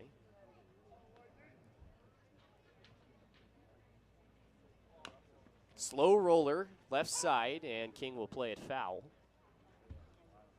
And it's 1-2. I got to say, to the 2 jobs in sports, 3 that impress me. One is the catcher in baseball. I mean, the whole game, you're squatting, you're sweating, it's a tough job. Goalie in hockey. And similar enough in terms of value, right? And the holder in the NFL.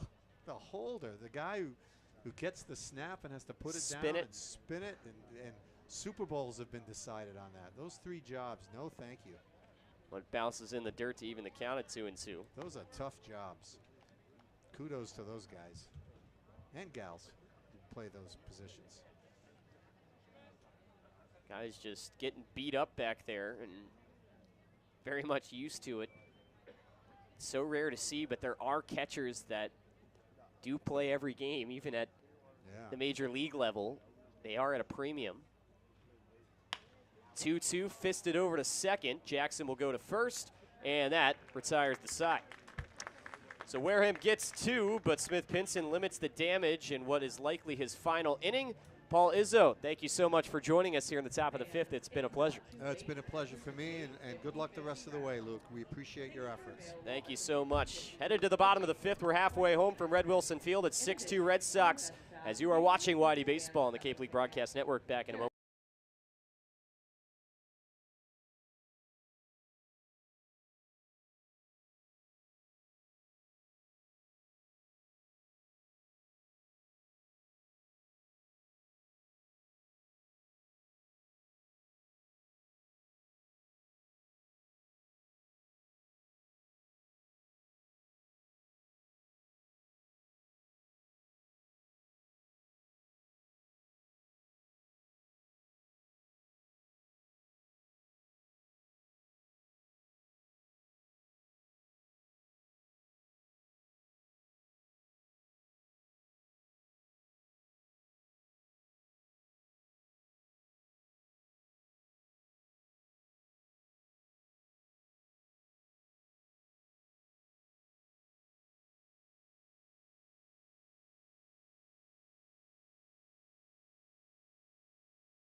Bottom of the 5th inning as Wareham has finally struck in this game. It's still 6-2 Red Sox. Ryan Jackson, the USC Trojan, leading off, and he goes after the first pitch and lifts it up, foul ground on the right side. Hussey coming over, and he makes the catch to his left. 1 pitch, 1 out in the 5th.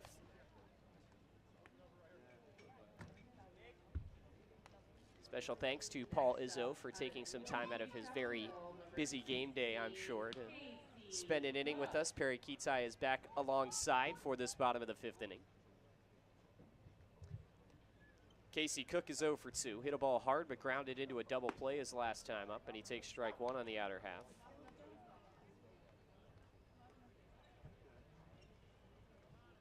With YD in control of this game, a lot of thoughts going to that of the situation surrounding R.J. Austin, who was shaken up near the end of that last inning. Cook takes the ball 1 low.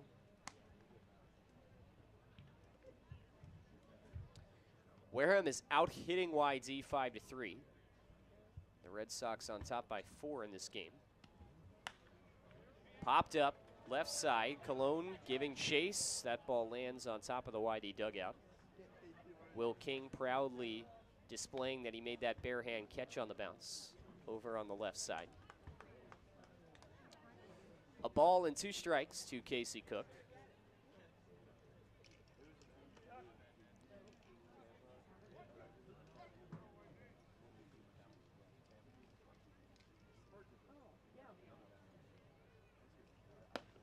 Called strike 3. That one finds the inner corner, and Cook is frozen for the second time.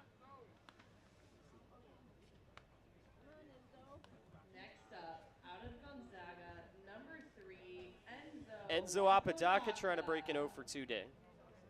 He's bottom 2 in the order. Cook and Apodaca, the only 2 in the lineup that haven't reached base for YD. Everyone besides those 2 and Hunter Hines has walked. Hines has a single and a home run. Nathan Archer will bat on deck for R.J. Austin, whether in this inning or the next, with 2 outs in the bottom of the 5th.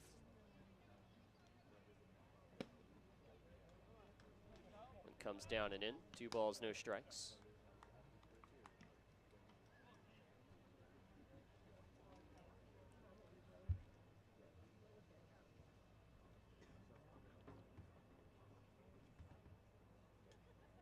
Apodaca lines it right side, right into the glove of Grant Hussey. And that quickly, the inning is over. Red Sox go 1-2-3 in the bottom of the 5th. They still lead 6-2 on to the 6th inning from Red Wilson Field. Whitey Red Sox baseball here on the Cape League Broadcast Network.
Top of the 6th inning here from Red Wilson Field. It's 6-2 Red Sox, and a new arm takes the mound for Scott Pickler. It is the debut of Micah Bucknam, 6'2", 210 righty out in Illinois, although he has traveled around, as we will talk about throughout this inning. Rene Lastris leads off, the Florida Gator. Takes ball 1 below the zone. He struck out swinging twice in this game against Smith Pinson. Bucknam out of LSU, holds citizenship with the United States and Canada, and was born in Nelson, New Zealand. As ball 2 is dealt outside. Played his high school ball in Abbotsford, British Columbia at the Mennonite Educational Institute. Was a 16th round pick by the Toronto Blue Jays in 2021. So he deals ball 3 inside. Appeared in 8 games, only threw 7 innings for the Tigers this past spring. 11.57 ERA, 3 walks, 14 strikeouts, though, over the course of those 7 innings. Finds the zone for strike 1, and Lastris probably made it the furthest down towards first base we've seen all year from someone trying to sell a ball 4 call. Can't fault him for it, but he will have to return. I honestly can't blame him. I don't think I've ever heard a longer time to call a strike. I thought it was ball 4 too. Swings and misses, and that makes it 3-2. He had the bat thrown aside. He was 4 steps up the line, and he had the elbow pad about halfway ripped off his elbow before he was told to come back. And now the count is full, and Bucknam has a chance to strike him out. But he won't. He sinks it down low for ball 4. Bucknam's major issue during school ball was giving up the deep fly. He allowed 4 home runs in the 7 innings that he pitched. Number 6, Bobby Bozer. Walks the first batter he sees in his Cape League debut. Bobby Bozer now at the plate. He's 0 for 2.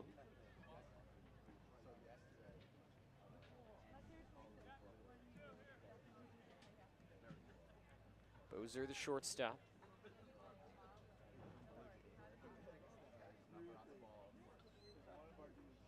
Beats the first pitch outside for ball 1. Bucknam played high-level summer ball last summer in the MLB Draft League. Started 5 games, a microscopic .53 ERA for him, and a 145 opponent batting average.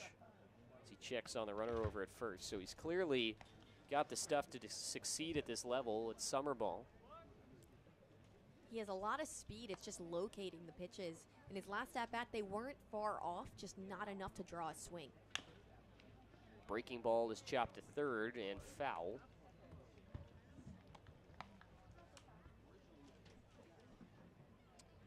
A ball and a strike to Bozer. He is 0 for 2. The South Florida Bull, who is dipped below the Mendoza line, came in hitting an even 200, but on an 0 for 2 day, that average has dropped.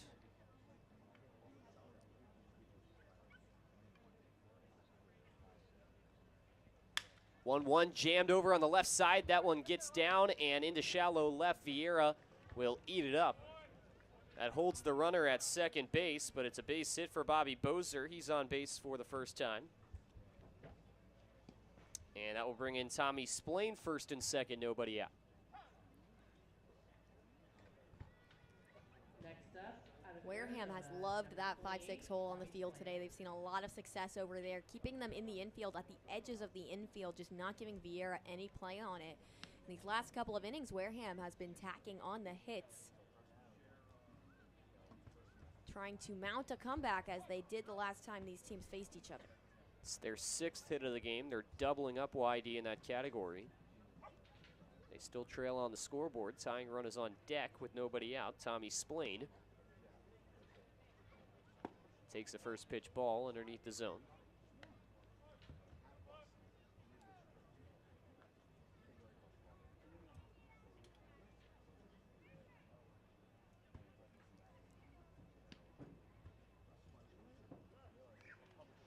Bucknam's 1-0 is fouled off.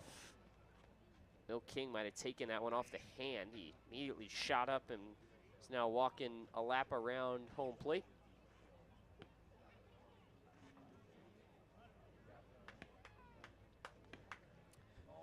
Ball and a strike to Splain in the top of the 6th inning.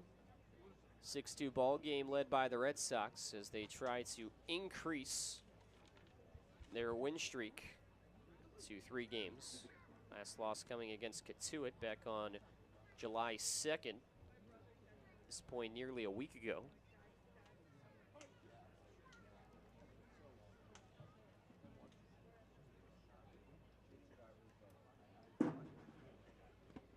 One is taken down low for ball 2. It's interesting that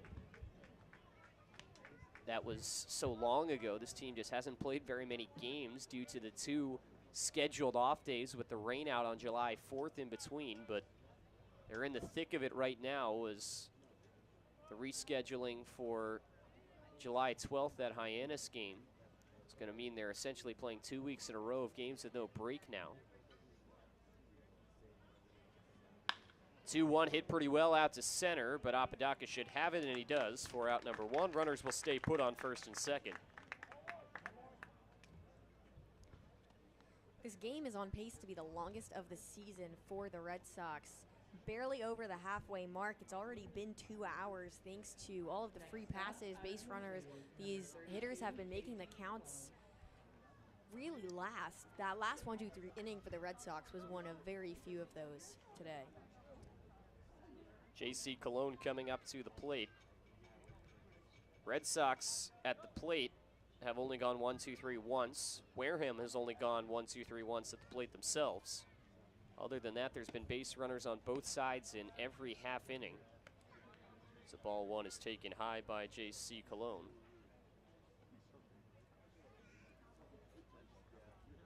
SEC on SEC. It's LSU versus Mizzou as Cologne rocks the bright gold batting gloves. And he swings at the 1-0 pitch and golfs it up in the air.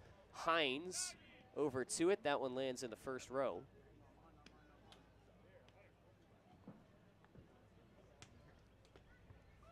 One count to Cologne, top of the order on deck for Wareham.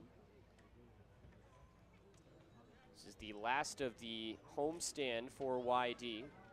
3 home games in a row.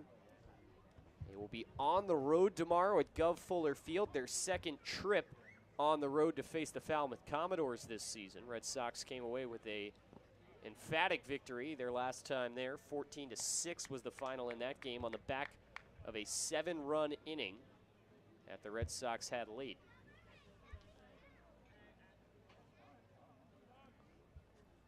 Two balls and a strike to Cologne.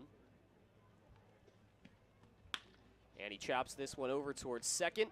Jackson gets the lead runner, and the throw on to first is not in time. Nearly a highlight reel double play, but the inning will continue as Cologne reaches on the fielder's choice, and now the top of the order comes up with runners on the corners. Just whacked that ball over towards second base, was hit very low to the ground.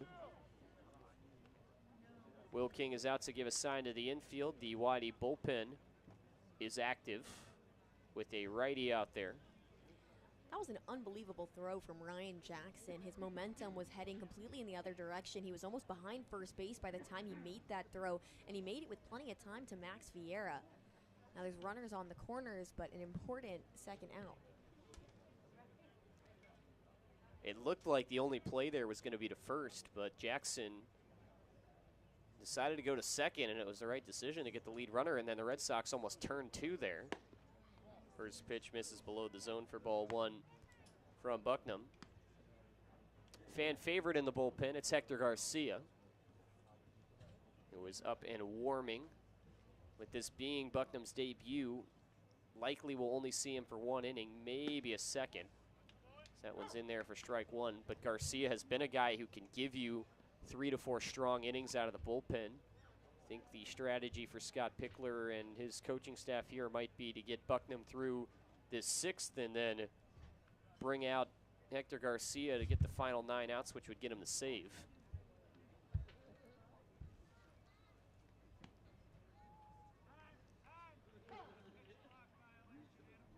Long hold, and it's a pitch clock violation on Micah Bucknam. So it's 2 balls and 1 strike now to McLean. Only seen that a couple of times here throughout the summer. So the 2-1 is lifted in the air, left field in foul territory. That one will sail over the bullpen. 2 balls, 2 strikes.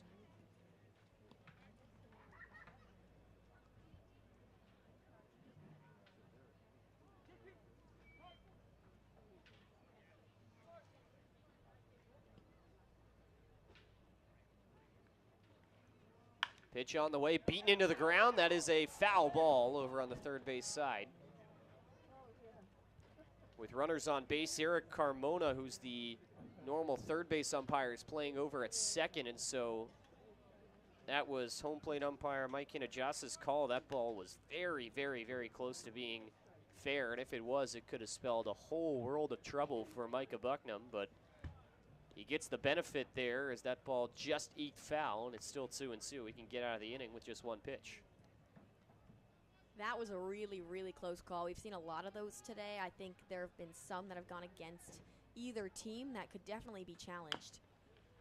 Rolled over first base side and foul.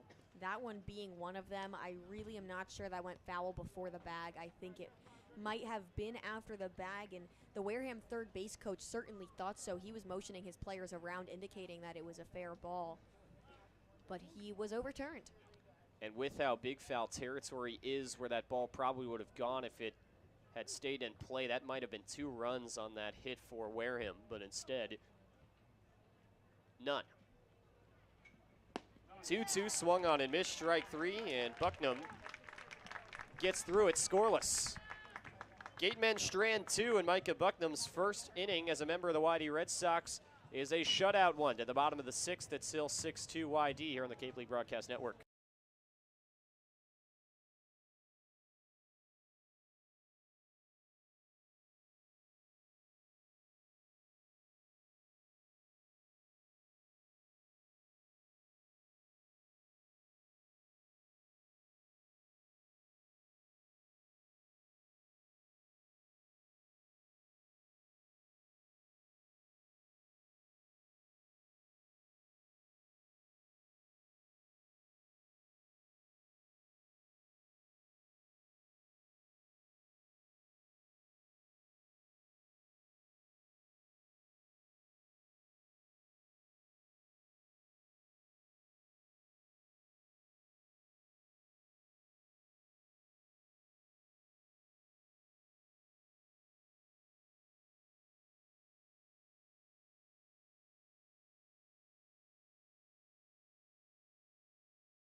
Bottom of the 6th inning here from Red Wilson Field. Luke West Poley with Perri Kitei alongside. Nathan Archer hitting for R.J. Austin came on as an offensive sub. We certainly hope R.J. Austin's doing well. He was a little bit shaken up after a collision with Enzo Apodaca in left center field a couple of innings ago. Archer takes a ball outside. Keegan Allen is back on the bump for Wareham, and he deals ball 2. Archer hitting .272. Came on as a pinch runner yesterday. Lifts this one to the opposite field, but foul on the left side. Got hit by a pitch in the 10th inning of that game. Put runners on the corners with 1 out for Dub Gleed, who brought in the winning run with a sacrifice fly. That was the only plate appearance that Archer got after coming into the 8th inning to pinch run for Hunter Hines. 2-0, beaten into the ground over towards second. Comes up there on Caulfield, but he still manages to make the play. And there's 1 out. That took a really interesting bounce right before it got to Caulfield. He got to run over a little bit towards the bag. You could see him adjust at the end. His head snapped back to get away from it, but quick reflexes. And he still managed to collect and get the out. Fielded that ball in shallow right. Maybe that clipped a piece of the lip where the infield dirt turns into grass, but he still made it. As the first pitch breaking ball rides up high to Will King. King has reached base 3 times. He's walked twice, has a base hit, a couple of RBIs, and he's ahead 2-0. 2 walks. To what you predicted, Perri, a few innings ago would be a 150% increase in his total walk production on the season. Came in with just 1 base on balls this year and has 2 in this game. Cranks that one left side, and that's another base hit. Will King with another shot to the outfield. Loud contact off the bat, and he has reached base now in all 4 chances. Runner on first with 1 out in the 6th. Huge day for Will King. He just delivers, as I've said before, every single time. Today the walks, definitely not his go-to, what he's known for, but those 2 liners, as you said before, Luke, the Will King special, he rarely pops this ball up, and he has so much power behind his swing. So now Max Vieira looking to get his first hit. Rolls this one foul on the ground on the left side. He walked his last time up in the fourth and then was brought in on the Hunter Hines 3-run homer. Prior to that, he was 0 for 2 with the fielder's choice and the pop out.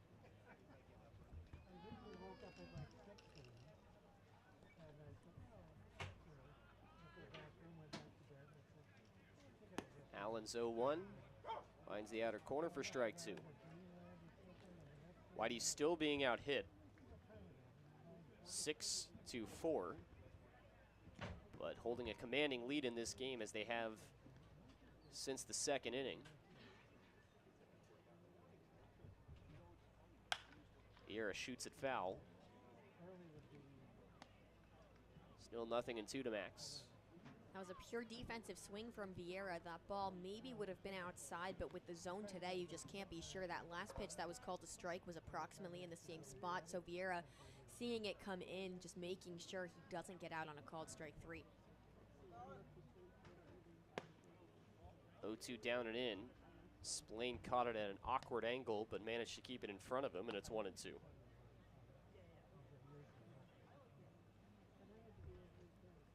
King is leaning around on first, but hasn't made a move to jump towards second.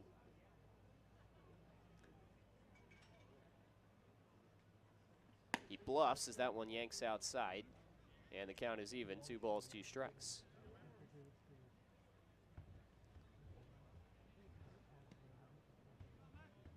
Whitey's got a full slew of road games coming up, including trips to Falmouth, Orleans, and Chatham over the next week. Pitch misses outside for ball 3. Additionally, they'll be in Hyannis as well for the rescheduled game from July 4th. Red Sox currently hold a 1.5-game lead over the Harwich Mariners at the top of the East Division. YD also has a game at hand. Harwich has played 23 games. YD has only played 22. This is their 23rd game of the season. Check on the runner at first, and Will King, with a microscopic lead, is back with just 1 step.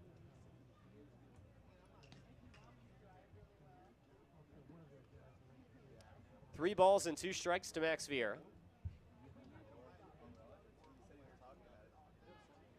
Payoff, runner goes, lifted foul. Still 3-2.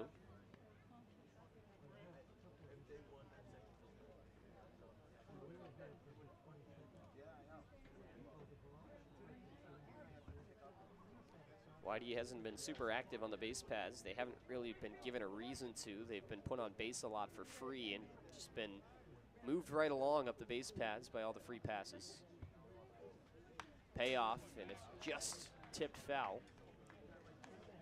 Vieira reaching into the other batter's box, but better to be safe than sorry there, getting a piece of it to stay alive at 3-2.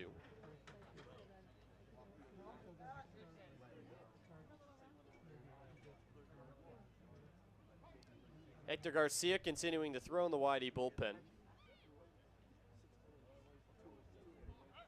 Runner goes, the 3-2 is swung on and missed. And there will be no drop third strike, but King does get over to second base on the, what I imagine is a passed ball that went off the glove of Splain behind the plate. Vieira down on strikes. And now Hunter Hines, the home run hitter, is last time up into the game with another RBI on the table. A runner in scoring position and 2 out.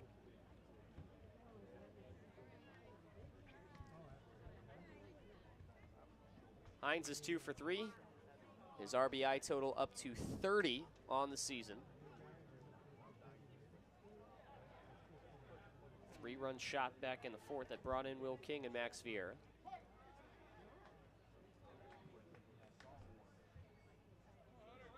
Infield mostly covered in shadows as we get later on. First pitch is in there for strike 1 to Hunter Hines. Wonder how dark it's going to get as we get into the later innings with the length that this game has seen, and that we started a little later than we normally do. It was still scheduled for a 4:45 start, but started a few minutes late, and now this has been the longest game of the season. I was actually just thinking the same thing as you made your comment about the shadows. We haven't seen a darkness delay yet or a game ended early, but I believe after 7 innings, the game, after just 5 innings, so already the game could be ended due to darkness. YD, one of 2 fields in the Cape Cod Baseball League with no lights. We've seen a couple in extra innings that have come close to being called. That one comes in and hits Hines. There's a scream from the Wareham dugout to appeal out to the base umpire if Hines swung. He was not intending to swing at all. He just was trying to leap out of the way of that. And now Ryan Smith is out of the dugout to talk to the home plate umpire. Hines' bat was almost completely vertical. He spun around as it hit right around his knee. There was definitely no swing intent, and a pitch like that, he's just trying to get out of the way. Yeah, I mean, there was certainly no attempt to go after that. That pitch just came so far in on him that it was almost a moment of panic from Hines to try and not get hit there. It'll put runners on first and second with 2 gone for Dub Gleed, and now Ryan Smith trots back to his dugout. UC Irvine, number 4, Dub Gleed. This game has had its fair share of idiosyncrasies, that being another one. And now we're going to see a pinch runner on for Hunter Hines, who didn't seem to be super shaken up, but YD is going to bring on Xander Darby to run for him. So what we'll likely see is Darby move over to third, and this guy at the plate, Dub Gleed, who's currently at the hot corner, move over and play first base, where he has been excellent these last couple of times he's been over there. First and second with 2 outs, and now Ryan Smith is back out of his dugout. And we may see a pitching change here for Wareham, who does have a lefty out in their bullpen. No call to the bullpen yet. But continuing to just increase the length of this game, Wareham is only hurting themselves the more they try to delay this. It obviously is nowhere near getting dark right now, but it does get dark very quickly when it reaches sunset time, and so this meeting on the mound will be rather brief. Cam Trudel couldn't even get all the way to the YD dugout. He'll go back to his post over in the first base coach's box. Dub Gleed trying to come up with a 2-out RBI for YD, already in front by 4. Gleed is 0 for 2, reaching his last time up on an error by the shortstop Bobby Bozer.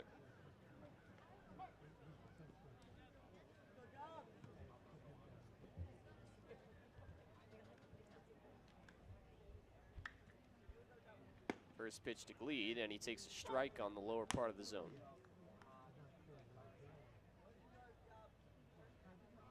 Sun looks to have disappeared behind a cloud. The field has now become mostly shadowed. 0-1 rolled over foul on the left side. 0-2 to Dub Gleed.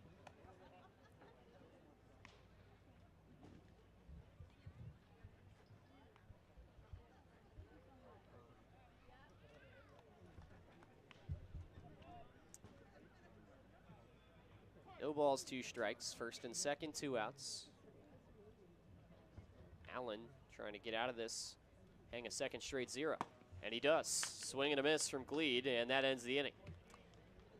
Zeros for both sides in the 6th. It's still 6-2 Red Sox as we head to break to the 7th next from Red Wilson Field. You're watching YD Baseball on the Cape League Broadcast Network.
Garen Caulfield back at the plate. He's 2 for 3 today. Facing a new pitcher on the mound, Hector Garcia, a crowd favorite, and for good reason. Garcia, one of the only non-Division I players on the YD roster, plays at NAIA Hope International. Has been phenomenal for YD this year. He's a strikeout machine, and he has a trademark windup that puts batters to sleep, so to speak. As he brings his glove up towards his ear, looks like he's about to take a nap.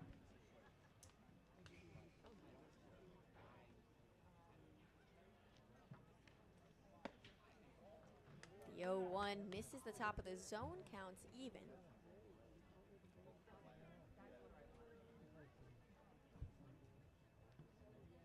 His off-speed pitches are what gets the most swing and misses. That's it right there, the splitter. He's so precise also in his location. He rarely leaves it over the middle of the plate. He's allowed very few hits so far this season. And when he's in the zone, he is just unstoppable. He gets Caulfield to go. The sword gets him down, almost swinging, you could say. That's strikeout number 1 and out number 1 in the top of the 7th. And that's what we've seen the splitter do throughout the season, is it generates just ugly looking swings from the other side. And hitters have just struggled mightily with it against Hector Garcia. That's why he's been YD's top guy to the bullpen this season. His ERA is under 2, and he struck out 21 in his first 13 2/3. Brings up Grant Hussey, who is 0 for 2 today, but he's reached on a walk and a fielder's choice. He struck out swinging as well. He takes ball 1. Hussey burned YD last time around, but today has had a relatively quiet day.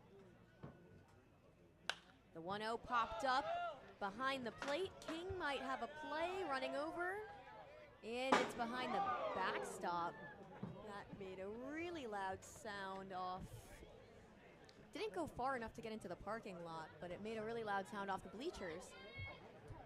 The metal on metal. There was a man that was covering his head tornado warning style, and that ball was about, could not have been more than 6 inches from him.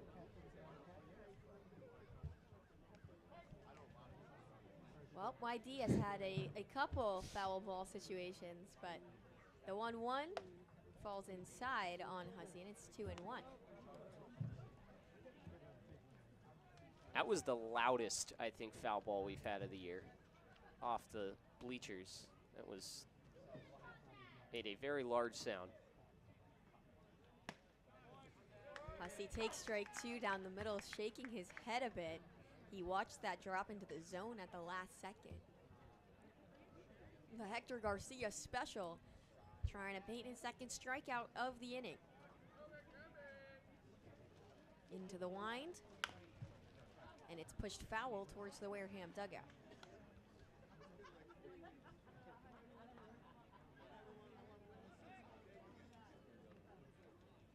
We haven't seen much aggressive shifting from YD today. They've been playing Wareham mostly straight up as they are right now. It has darkened considerably.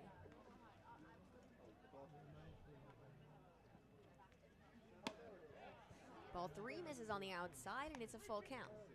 It's almost to the point where it feels like we're in like the 9th inning of a game, because this is typically about the light level that we see around that 9th inning.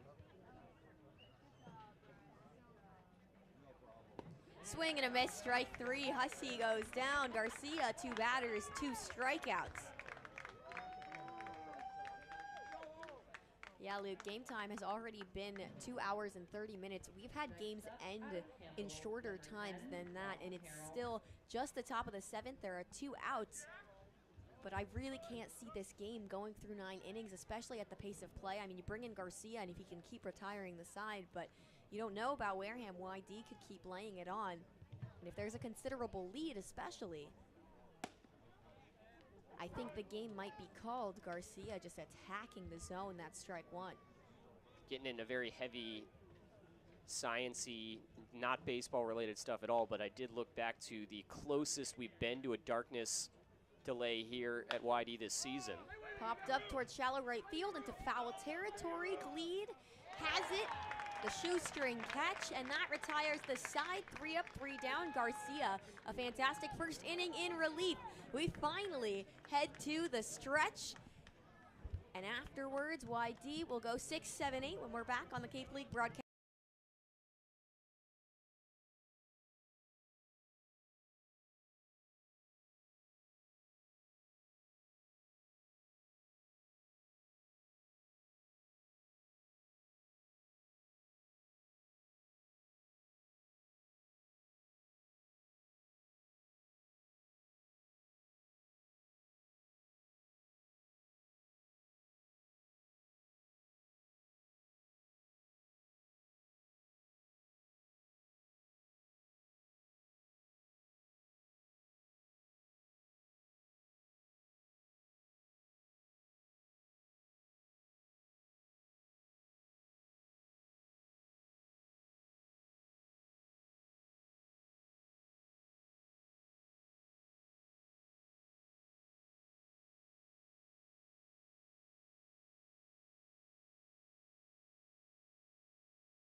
Brady Neal leading off the bottom of the 7th against a new pitcher on the bump. It's Tommy Kane. And Kane had an interesting time last time around. He faced YD before, only went 1/3 of an inning, giving up 2 hits, a walk, and a run in just 4 batters faced. Brady Neal takes strike 1. And now ball 1, even though it looked like it was an identical place and very much over the plate. That's how ridiculous this strike zone has been today. But the count is 1-1 to Brady Neal. And Luke, as you were saying right before the top of the 7th ended, it is getting very dark here. Neal popped up into foul territory. Cologne sprinting over towards the bleachers, and there's no play. Yeah, so looking back just before that break for the 7th inning, looked back to game YD played earlier this season against Harwich. That was way back near to the beginning of the season. It was that 4-run comeback in the 9th where we had been told that if that game ended after 9 innings, they were not going to play a 10th if it was still tied.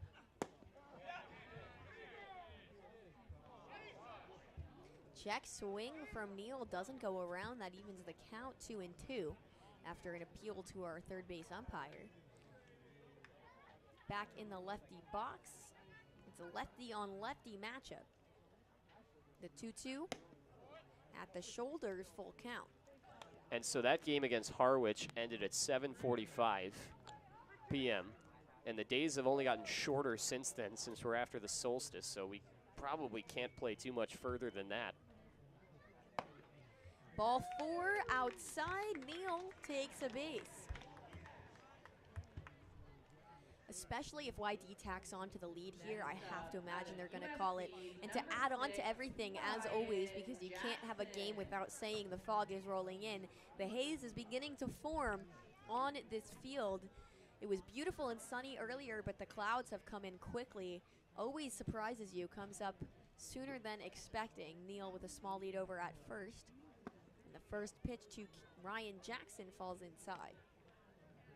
Had the first fog cancellation, second fog delay of the season in the Cape League yesterday, as Chatham and Falmouth had to be called early. They did a home run derby during the fog delay, but they couldn't play because of visibility. Jackson on the ground to third, mishandled by Cologne. The play to first, and the throw's off the bag. So both runners are safe. He had time to get Jackson, would have been scored a fielder's choice. Instead, it's an error from J.C. Cologne over at third. Deja vu for Wareham, and there's runners on first and second, nobody out.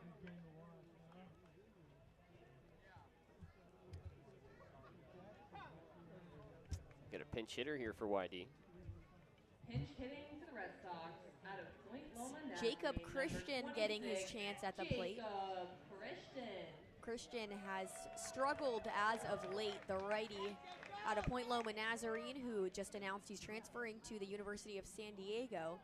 But with a 4-run lead to a board and nobody out, Coach Pickler feels comfortable giving him a chance here.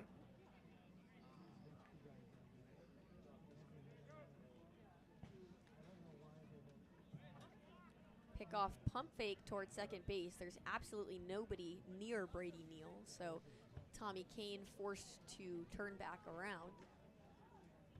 Both runners take their leads. Nobody is being guarded. Grant Hussey is pulled over, and Ryan Jackson is trying to block his view as strike one catches the inside corner.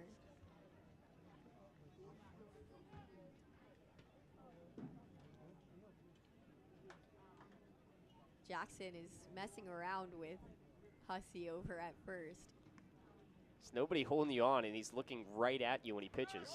Christian shows bunt, pulls back. Both runners advance because Tommy Splain was hit in a very unfortunate place by that pitch and immediately collapsed to the ground. Runners on second and third, and Splain will need a moment. Yeah, he got crossed up. It looked like he was expecting fastball there, and so he sprang up into his stance to try and throw out one of the runners as Whitey was executing a double steal, and that was actually a breaking ball. So he stood up and had his glove positioned right where that ball was on track to go, and it just ducked down on him and got him in the midsection.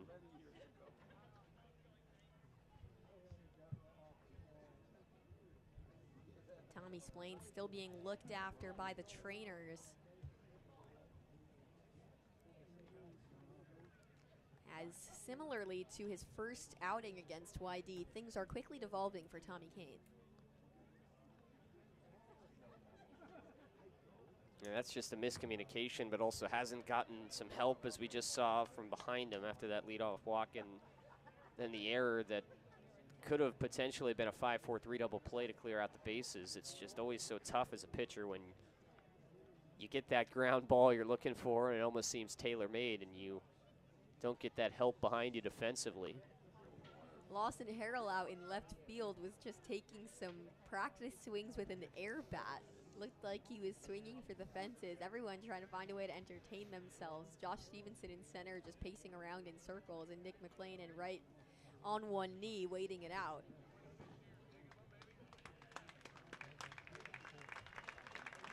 We honestly might see this one called after 7. It's been a long one. It's been an odd one, but I mean, YD's been in the driver's seat of this game for pretty much the entirety of it since that second inning when they brought across the 3. And even in the first, back then, they had the walk. It felt like they were maybe due for something because of how wild Hughes was, and that was eventually the case when they struck for 3 in the second inning. Splain is back to it, as is Jacob Christian facing a 1-2 count. Runners now on second and third.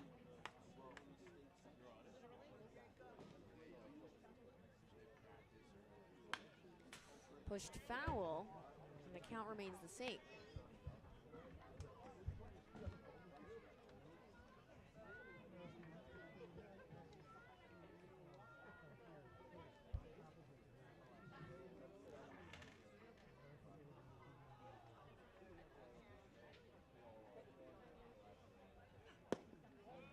Christian takes a dangerous one below the zone.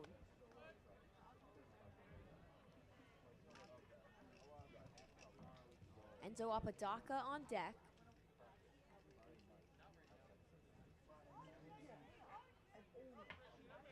And with those runners advancing, there is no more force in play as ball 2 drops inside.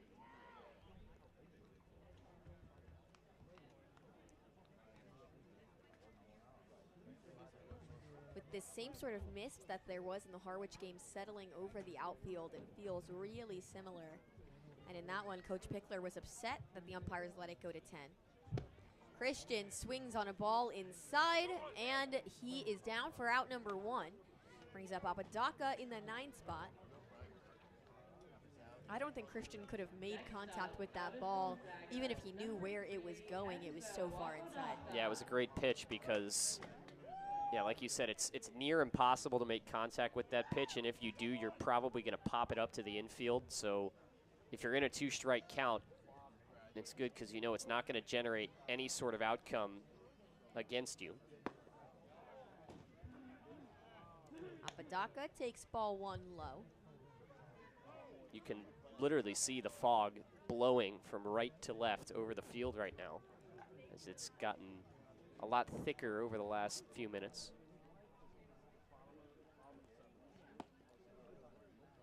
The 1-0, a check swing from Apodaca, doesn't matter, called strike 1.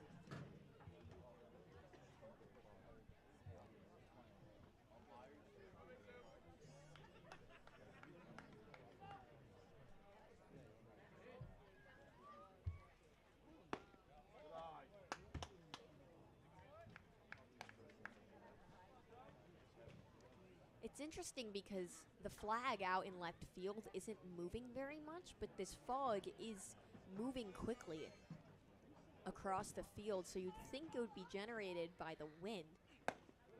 Ball 3 above the shoulders.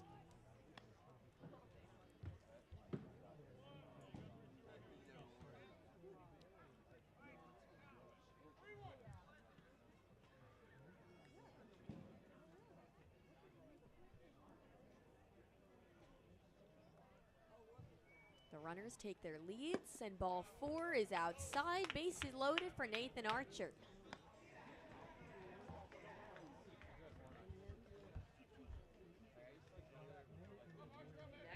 In case you were wondering, there's been a hit by pitch dealt out by the Wareham staff that won't count to their walk numbers, but is a free pass, and then that was now their 11th walk of the game in total.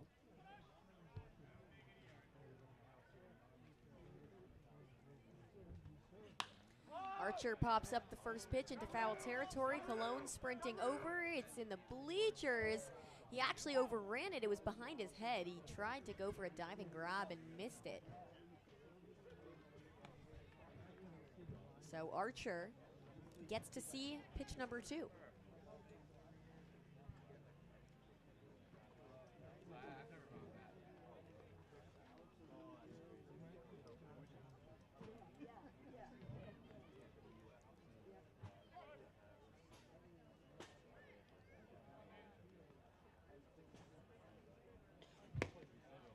The 0-1, a fastball on the outside of the zone. Archer's down 0-2.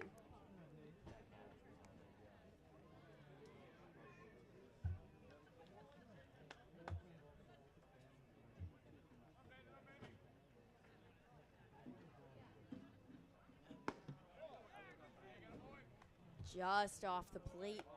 It's 1-2, still 1 out. Will King on deck, who has reached base all 4 times.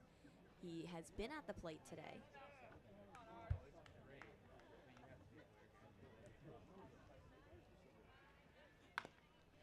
Archer, a defensive swing, pokes it foul right off the tip.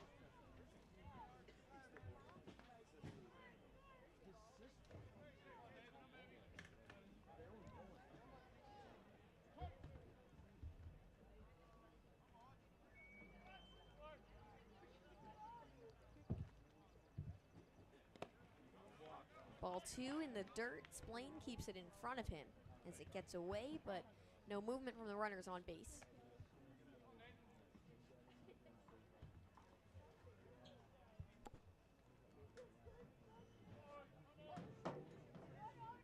Archer has been here since day one for the Red Sox.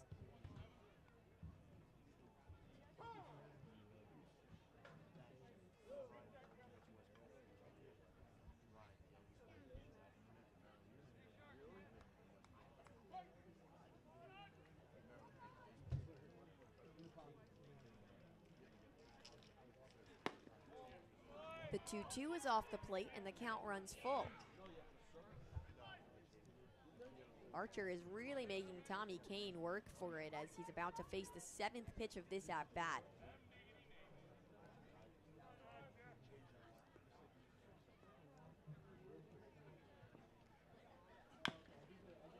Once again poked foul after Brady Neal bluffed over at third.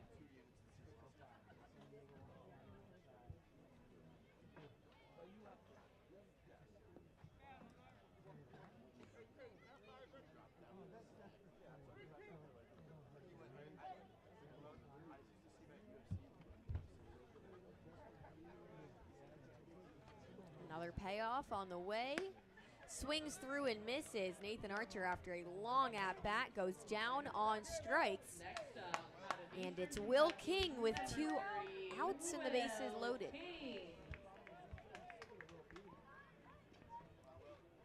Nice stat pattern chance for King if he can continue this screaming hot day he's been on.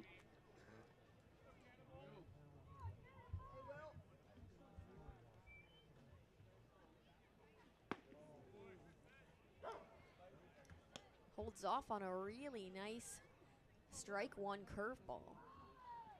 That's probably the worst pitch to hit you'll ever see. That's right down the middle of the plate. That's middle, but it's really hard to hit that. Scoots away from what really looked like ball 1, but is instead a called strike 2.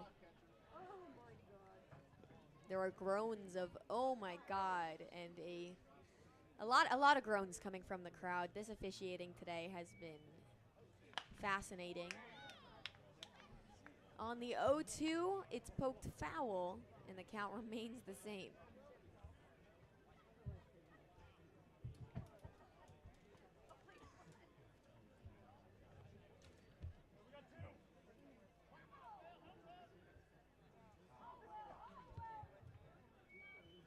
The fog is really thick now. And it's up the middle through the legs of Thomas Kane on the ground. Will King does it again. 1 comes around to score, and 2 will score. Ryan Jackson and Brady Neal cross the plate as Will King has a 3-for-3 day with 2 walks. You can't get it any better than that.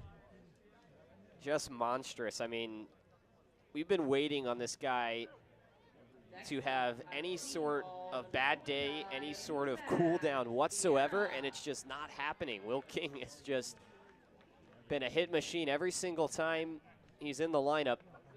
You know he's getting on base for you. You know he's getting at least 1 base hit today. He just happened to have 3 to go along with a walk. A heck of a day for the EKU Colonel.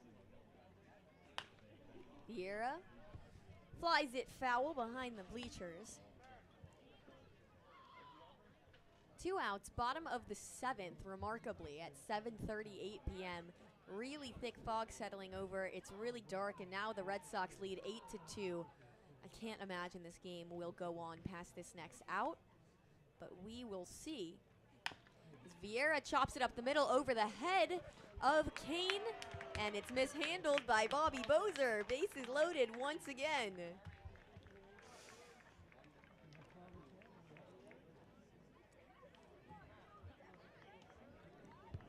Hey, Vieira, that scored a base hit. That's his first of the day, not bad.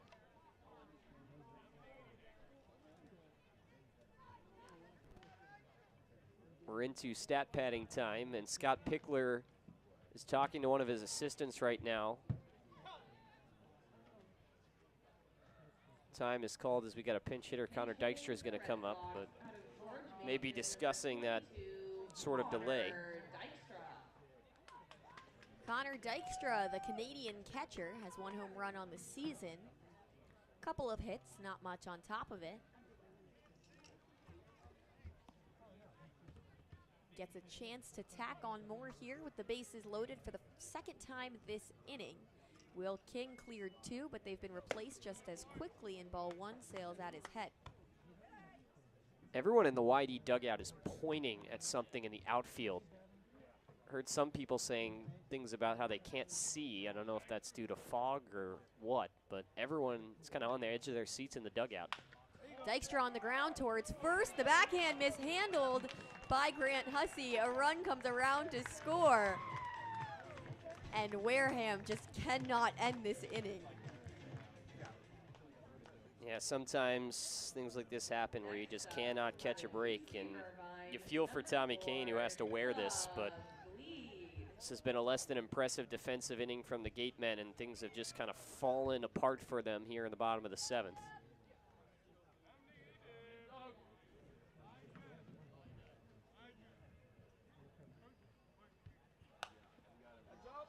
Lead pops it foul, no play. He's 0 for 3 today, did reach on an error.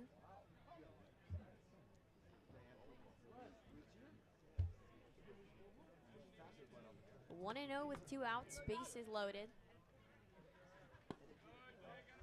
And ball 2 falls inside.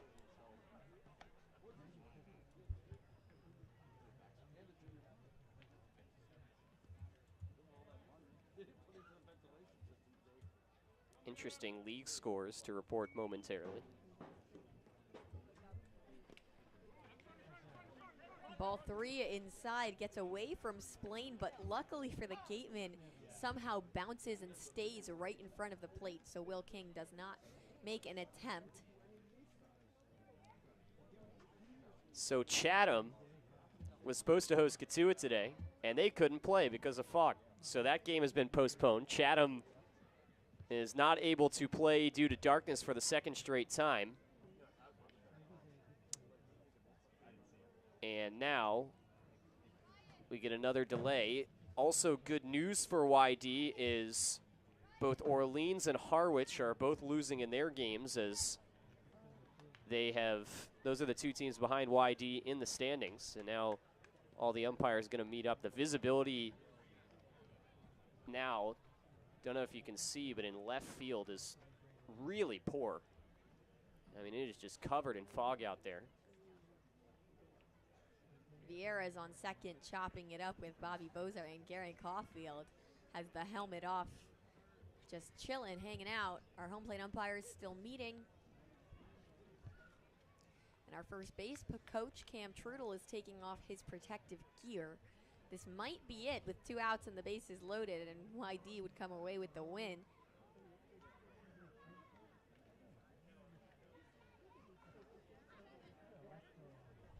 I actually didn't know how much protective gear a first base coach wore until it's all being taken off right now, and it just keeps piling up. I think he's taken most of it from a lot of the guys on base. Some guys will stick it in their pocket. Some guys will put it on.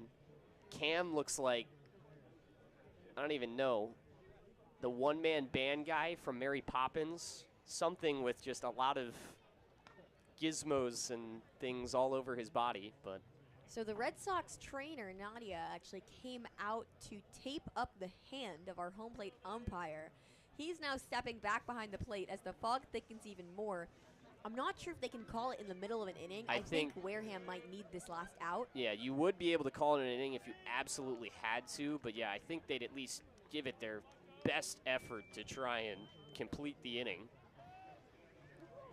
Because if I'm not mistaken, if you had to call it in the middle of an inning, you would have to do it retroactive to the beginning of the inning, and so you'd have to disregard everything that happened here in the 7th.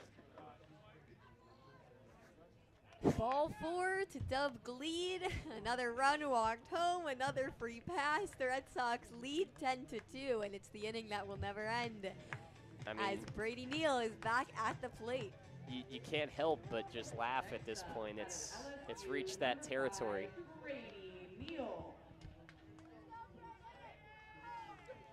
Brady Neal is technically 0 for 1 today. He has walked 3 times. Swings at this one, up the gap. Mishandled, 1 run comes to score. Coming around is Dykstra, and Brady Neal has a 2 RBI single. The Red Sox lead 12-2. Pad those stats.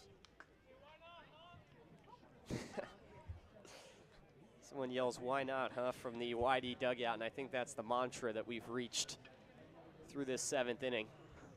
And now all the umpires are going to meet. This might be it. Wow, we haven't seen a game like this season. Luke, we've been waiting This has been on our unreal. first darkness delay. And today on our 100th anniversary celebration, why not? We make it through 6 2/3. It would really be a shame for these YD hitters to have this 6-run inning wiped off the board. I'm not 100% sure about that rule, but I think that would have to be the case, because you think about if this was to happen in the top of the inning, then they wouldn't be able to count the runs from the top of the inning, because then there wouldn't be an equal number of innings played between the 2 teams. So they're shaking hands between the umpires and the coaches, and whatever the ruling's going to be about whether this 6-run inning stands, that's it. Fans, that's the conclusion of today's game. Well, with the final game has score, been called after Wolves, Gateman 2. 7 But don't head out 2/3 quite yet. innings. We still have to announce the winner Red of Wilson today's Field, we can barely see it out there on the scoreboard, but a 6-run 7th and counting, theoretically, for the Red Sox ends the game. They absolutely destroy the Gatemen. They might extend their lead in first place in the East Division. An offensive clinic from the Red Sox. Hunter Hines' 9th home run of the season today was chock full of surprises and exciting moments. Yeah, this team is absolutely rolling right now, and there are ups and downs to a summer ball season, and sometimes the ups for some teams can be a little bit higher than others. The Red Sox are riding one that's very, very high right now. It seems like everything is going their way. You mentioned the Hunter Hines home run. Don't want to make it sound like it's just luck-based either. This team is producing clearly at the plate. 6 runs in this 7th inning that still didn't even end. And they put up 12 runs on the Gatemen here in this game. They're firing on all cylinders right now. It's really a joy to watch as they extend this win streak, and another well-deserved victory for YD, their 3rd in a row here at home. And after this home stand, we will be back tomorrow on the road at Falmouth. The score looked really similar to this the last time YD was at Falmouth. Looking to repeat that tomorrow in a cross-division matchup. We will be back on the call starting at 6 o'clock p.m. As always, it's been Perri Kitei and Luke West Poley from our producer Anna Tedeschi. Thank you and have a good night.